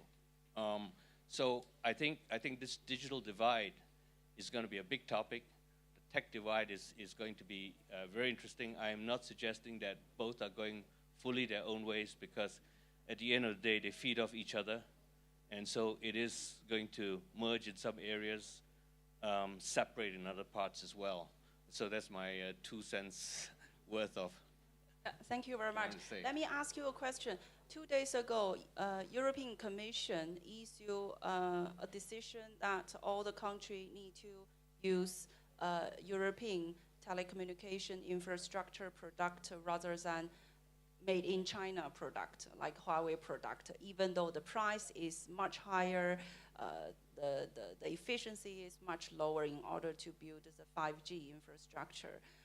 It seems very much against to the free market, but of course EU has its own concern that for the national or regional security. What do you think of this decision? That's a very tall order. That's a very tall order, because many of the components in the core actually have China in the value chain. And one of my earlier thoughts was perhaps we could shift by having deeper joint ventures between the two largest European players, and I only want to talk about this in a European context, which are Ericsson and Nokia. In fact, Ericsson, don't forget, was in China in 1890 already. I mean, and they have a joint venture with in Nanjing. I think, I'm not sure whether it's Nanjing or another city, but they've been there for decades, producing equipment, doing R&D, etc. So China is already pretty much embedded through joint ventures. In fact, it's Europe that's been going there as well, because European companies do not have the critical mass of a hinterland to manufacture any of these components at any competitive price. So would you pay 3 times, 4 times more for your, I would say, I wouldn't call it 5G, because we're not going to move to 5G straight away. You know, you're not going to afford it. I just want to touch on security. The reason there are security concerns, there definitely are, but the pressure is not on Europe head on. It really is on the Five Eyes. So Britain is affected. New Zealand, Australia share a common intelligence platform, and that must not be underestimated. And don't forget that New Zealand was one of the first countries to bar Huawei from getting involved in the infrastructure. The biggest thing that's happening is chips and chip design. There is a leapfrog happening right now, which people are not looking at. They've looked at the phone, they've looked at content, they've looked at all of that. They've looked at the providers, they're too obsessed with social media. But chip design and chip miniaturization is leapfrogging. We're going to, McKinsey have said that the technology might get ahead of us right now. And I think that's precisely what's happening. And that's the trade war, because these things are fed also into the military complex in both countries and in other countries around the world. That is key. But you know, we live in a very, very interrelated world. And I always like to give this as an example. Hurricane Katrina, the monitoring of the destruction caused by it was one of the biggest disasters in America. It was all done by a Pakistani satellite. And that satellite was launched by the University of Surrey. That was a company that brought this satellite up into orbit, and it was providing all the data for the emergency services in the United States during Katrina. So I just want to show you how interconnected we are. And you mentioned pen, Urs.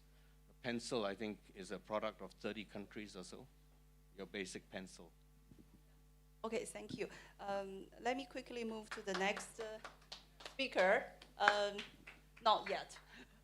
to the next speaker, Igor. You represent ABB, and ABB is kind of covering all the keywords of our panel: globalization, technology, BRI, New World Order. I've been joining many times of ABB event in Davos. It's always mentioning that technology will not replace human jobs.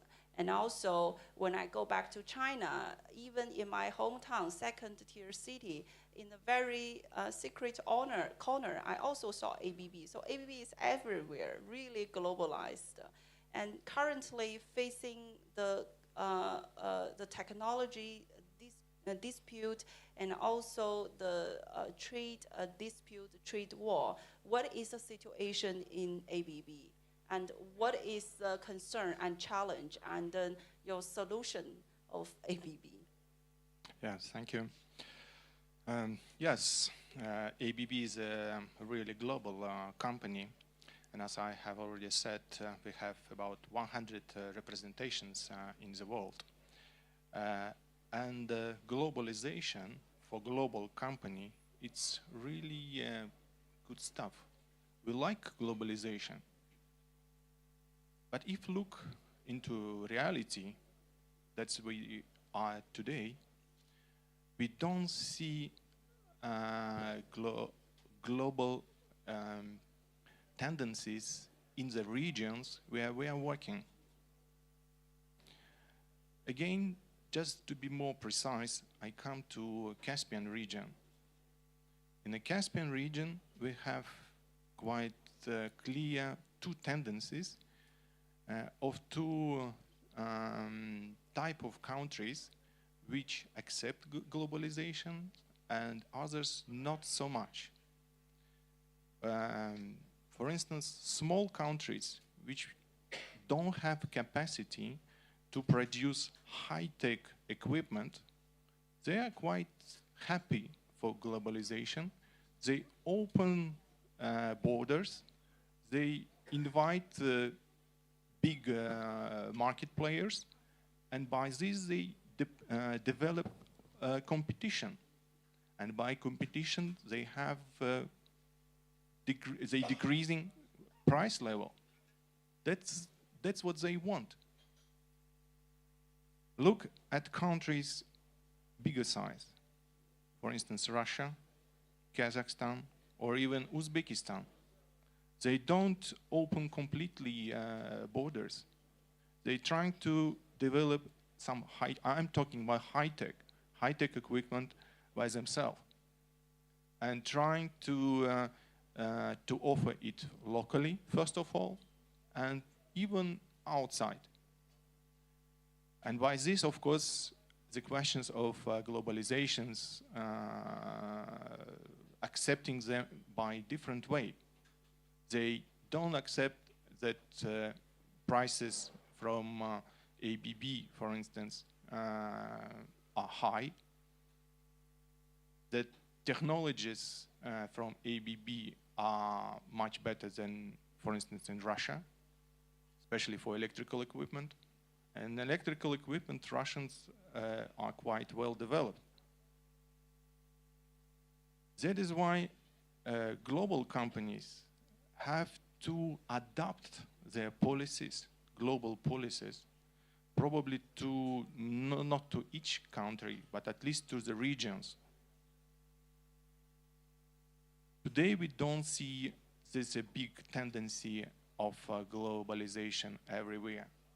I would say that if we have capacity to buy products, we have money to buy products, then we are for globalization.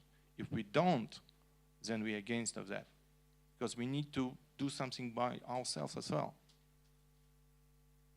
And for global companies, it's very important to understand this and adapt policies for regions. For instance, ABB opened factories in Russia. They have 6 factories which produce local products, and they products becoming already not European, local ones. Or we involve local commissioning companies or installation companies for big projects. Also, we use locals to be together. That is, I think, we have to understand on a corporate level that globalization is very important, but the world have to be united, and we have to understand regional politics as well. Thank you. Thank you very much. Thank you. We still have some time, so I would open the floor for our audience asking questions. Be short and be concrete, be short, and not promotion of your event here, because this is the discussion. First, you introduce yourself, where you're from, and quickly your questions and comments, okay?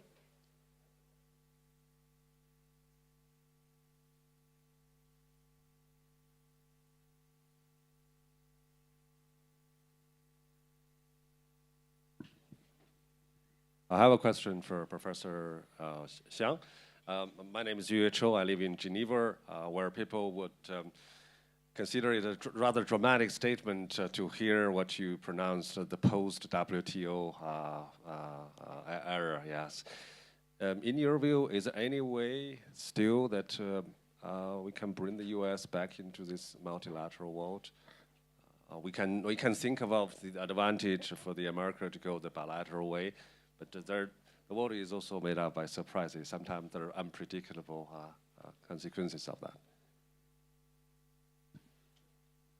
To me, the chance is very low because right now with Trump as the president of the United States, and I think after this phase one deal between US-China, it's going to be so difficult to come up with phase number two. And the probability for the relation to further deteriorate is higher than getting better. And because you look at the consensus in the U.S., you look at the Congress, you know, the leading expert, China expert from the U.S., and many American companies. They have invested in China. Some of them have felt, you know, they're not doing well in China market. So some were strong supporter of integration between China-U.S. relations. I think they have switched their stand, you know. So the real pro-China, let's say pro-China, pro-U.S.-China relation group are really the top companies from the U.S. that have invested in China. But some of them have changed their stand. So it's going to be difficult. When China, U.S. have a relation like that, it's going to be virtually impossible to have new round of WTOs, you know. So that's my view on that. Thank you. Any questions? Can I offer some remark on something also we have been doing for the past 6 years, not only the social innovation front, but also what I call economic disruptions. I look at the economy around the globe. The beauty of China's economy for the past 30-some years, we always have new kids on the block, new large-scale companies, new billionaires, okay? If you compare China with India, look at the 10 richest people in India, virtually no change for 20 years. Look at rich people in China. They don't stay as the richest person for more than 2 years, always disrupted by new kids on the block, you know. So that's one key reason why, you know, we started 1978 with like India, China, GDP roughly the same. Now China GDP is 5 times bigger than that of India. Disruptions. If you compare China with Japan, Japan is excellent in innovations, but look at the disruptions. They don't do well. I mean, no new large-scale company emerged, no new billionaires. You look at the top 400-some 494 unicorn companies, only 2 coming from Japan. Japan may not do well in the future. So that's the reason why we started this disruption program in China 6 years ago, and we export that to Japan, to Korea, to ASEAN, to Latin America, and to Europe, I hope. Europe also needs that kind of disruptions because you gotta give young people a hope. If you don't, You see the problem, you know, in many, including France, my God, you know, I'm so surprised, you know. So whatever, developing economy, you know, liberal democracy, authoritarian, if you don't have that chance giving to young people, I think you could have a flood of social problem to come. Are there any questions, comments from our audience? I have a question, actually. I have a question. If I bring back the questions in the beginning of introduction, I want to ask every panelist here today, what will be the future picture, very near future and long future? What will be the picture of that? We will have globalization or not? We will have international trade or not? What kind of company we will have? What kind of institution, government we will have? Thank you. Well, of course we will have globalization, because globalization is driven by technology, by technological development. And this is, I mean, it's not really exogenous, but it's happening. I mean, globalization is driven by communication technology, transportation technology, information technology. I mean, even if governments and societies would be stable, no disruptions, globalization would produce disruptions by the very technology. I mean, it's actually the technology which produces the disruptions. And the main effect, and we like to call it globalization because it's so global a phenomenon and encompassing a phenomenon, but there are developments going on which are more or less independent of policy. I mean, of course, I disregard, it has been mentioned, let's hope there won't be big wars in the future. I mean, of course, these would be disruptions beyond technology. But save for that, I think we will have globalization. Companies will have to face it, and some will do, and they will prosper, some will not, and they will disappear, and especially new ones, I'm sure, will be coming up. I mean, someone said today, we like to think 10 years as rather medium or even long term, but we have to think in much longer terms. And then it's very obvious that there will be new companies, that there will be outgoing companies, and it's impossible to predict in what direction it will go, but it will be probably along the lines of ever more sophisticated technology. And I'm not saying that, how some people do, artificial intelligence will replace the human brain in the end. I don't think so. I mean, I recently read a quote from Pablo Picasso in the 1920s or so, where he said, computers are useless because they can only give answers. I mean, the first part of his remark is not really well taken, but the second part will hold even with the most sophisticated artificial intelligence. It will only be able to give answers. We have to ask the questions. Well, relating to AI, I think the one key element or potential effect of technology disruption is the possibility the first level distribution wealth will become unequal. If that's the case, I do see socialism, a strong proactive role of a government will come back globally, including China and the US. And then I was not surprised by the rise of Bernie Sanders, Elizabeth Warren, and that was not the case 10 years ago. Now you see the difference, you know. In terms of globalization, like even we may be in the era post-WTO, this does not mean globalization is ended, you know, it will take a different form. So the bilateral, trilateral regional deals will be more popular. I see more integration, for example, in the whole region, China, Korea, Japan, and ASEAN. So, you know, so this is going to be more regionalism. And even in the scenario where a war is erupted between US, China, and it's more like many years ago, 20 years ago, there's no direct flight between mainland China and Taiwan. What we did, we flew via Hong Kong and Macau. So the traffic will continue. You see flood of Chinese companies making investment in ASEAN countries and Latin American countries. So the global supply chain will be reconfigured. But it's a matter of just cost will be higher. It will be higher cost for the Chinese companies to export to US. It will be more costly for the American company to take advantage of the Chinese market. So I think the traffic will continue. It will be more costly, more regionalism. I mean, it's going to be globalization moving forward, but different format, different form. Thank you. Now, I want to give it a different angle. Will there be globalization in the future? I say yes. And I want you just to look at some of the multinational companies.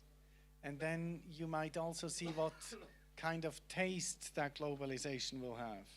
I think the multinational companies are those companies who have been most capable in dealing with all the differences and difficulties of doing cross-border trade. They will continue to be there. They will continue to maneuver these cliffs and rocks and bottoms in the sea, and they will be able to still do trade. It might be not as efficient, but they will do it. But I want you to look at a different angle. When you see the deep belief of any capitalist multinational company, then you would also assume that they, almost by their own laws, would always move to the most efficient tax country with their corporate headquarters. Now they don't. You find out if you look at the world of the multinationals, they don't. But they usually have a hook, or somebody has a hook into them. Then if you further look away from, let's say, the food traders, and maybe just look at the multinational technology company, you might also start to imagine what kind of hook that is. And if you see the argument that the US has brought up against Huawei, you must think deeper and think, why are the Googles, why are the whatever companies, the Microsofts, why are they still based in the US? Why does the US allow them to adapt to a very specific tax regime where they can keep taxable income offshore for such a long time? Why is there this combination? And then you start to see globalization will be a power extension in the future, and more so and more so. It will not be globalization just in per se something good, but it will be an extension of certain power that is localized at the base where these companies are.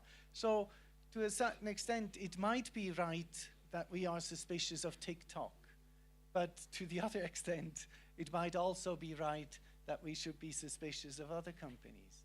And when you see, you know, Professor Bing was shaking his head over France. Yes, France is a mess, but they try to do some things like taxing some of these multinationals at the base where they make the money. And to a certain extent, this will be what will be happening. Because why do we all expect to deliver our goods? And Professor Chang said our goods are our data. Why do we deliver our data freely to all these players and don't collect any taxes against it? So, in short, my answer is yes, there will remain globalization, but it will have a certain national flavor to it. Thank you. I think 5 years from now, the environmental economy would have taken, in earnest, central stage. I think we would see an expansion, a massive expansion of the circular economy because of AI, machine learning. We would see new models of engagement. So we will see environmental innovation, and that would add a lot to the value chain. So I don't see that as all these measures as leading to a more expensive economy. The shift will be quite painful for many established groups around the world with vested interests.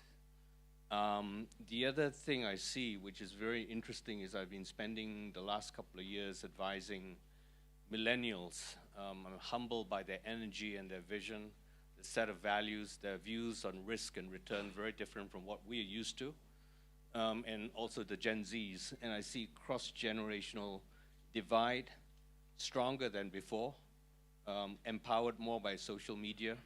I don't forget, in some countries, social media is really the news feed and not the national newspaper. So you can forget about fake news or real news. The social media platform, that's the thing. And that is promising, but it will also have its negative consequences as well, as all this energy, this massive energy rushes out. And that's how I would predict the Thank you. next 5 to You 10 mentioned years. about the next generation. Our student in the university, as well as a student from the basic education, they clearly mentioned that in the future, there won't be nation, there won't be companies, there won't be government, because everything will be transparent. So maybe we guys sitting here representing older generation, we're talking about our sweet dreams about the future, and then if we invite people from the really next generation, they will laugh about us, thinking that, hey, what are you guys talking about? In the future, everyone, because of the data, your own data, you represent yourself. There won't be companies, there won't be organizations. I'm just passing the message. It's a little bit stressful when I heard about this, but it's also very much inspiring to see that the next generation combining with the technology, they are not afraid of what we already messed up. They have their own solution. And then their solution is cut it clear. And then they start from the scratch. That's only what I'm thinking and what I got from the university and the basic education. Maybe, Igor, you have something from the ABB experience. First of all, I would like to remember the phrase that technology will drive globalization. Yes, I agree with this, but first of all, just partly, because I think the political power of big countries will make a big impact in globalization. Because we see today that, first of all, politics on place, and secondly, economy together with globalization. Of course, it will be connected very much with the big countries, and they have to play own role in the world. And if they decide that they need to develop some kind of national type of technology or do own products, I don't think that anything will stop them to do it. That is why for global companies like ABB, we have this in mind, and we are always in cooperation with governments. We understand that some local technical features or anything else is important for them, and we need to have a certain combination between globalization and nationalism, if you like. That we have to have in mind. Professor Xiang, you have, yeah. I'm not a technology expert, but I see this recent incident about Huawei got me really concerned. I did a lot of training for Ericsson in 1990s, Nokia, then many Alcatel, many, Motorola as well. And Huawei was one of the 4 major telecom providers in China, one and only private company. Huawei was discriminated in China because it was private. We have 4 major companies: Ju, Da, Zhonghua, Giant, Datang, Huawei, and this Zhongxing. So one reason Huawei went global, partly because Huawei was private, did not get kind of deals they wanted, so sort of pushed out to market outside of China. And I still remember Cisco used to have 75% of China's internet infrastructure market. 75%. You see the dominance of Cisco, Oracle, Intel, IBM. Why China does not have a security concern? Give me a break, okay. I mean, maybe there's a security concern for Huawei products. I think the best way moving forward is more like international accounting standard. I'm accounting background, is it possible to have an international accounting standard on security issues for Huawei product, for Cisco product, for Intel product, for Ericsson product? That's the best way moving forward. Current way is definitely not a good way. I'm not a technology guy. I just want to propose some possible solution to all this kind of argument. You see the dominance American company in China. You can easily make an argument a potential security risk American product in China as well. Thank you. Thank you very much. The time is running up, so I have to quickly close up this session. First, thank you very much for joining here and contribute to this panel discussion. We're also very grateful all our panelists very generously giving their opinions and their thoughts to this currently 4 paradoxical forces in the world. Really is something we should take home and think about it, talking with our children. Secondly, we also hope that in the next year and also coming year, we hope we have a free discussion, communication at this platform, this Identitat Global Forum collaborating with Caspian Week. So you are very welcome to send our email, calling us. Our information easily found on the www.igforum.org, where is a platform contributing to sustainability and intelligence. It's connecting to university, connecting to business school, connecting to the legal system, connecting to cross-continental organizations, government as well. So if you have any good thoughts, any good insight you want to express, you are very welcome to contact us. You can contact me directly. You can also contact Urs Lustenberger in Switzerland. Anyways, we hope to see you next year, either in Davos or in Zurich or in another corner of the world. I wish you a pleasant week here. Thank you. Thank you.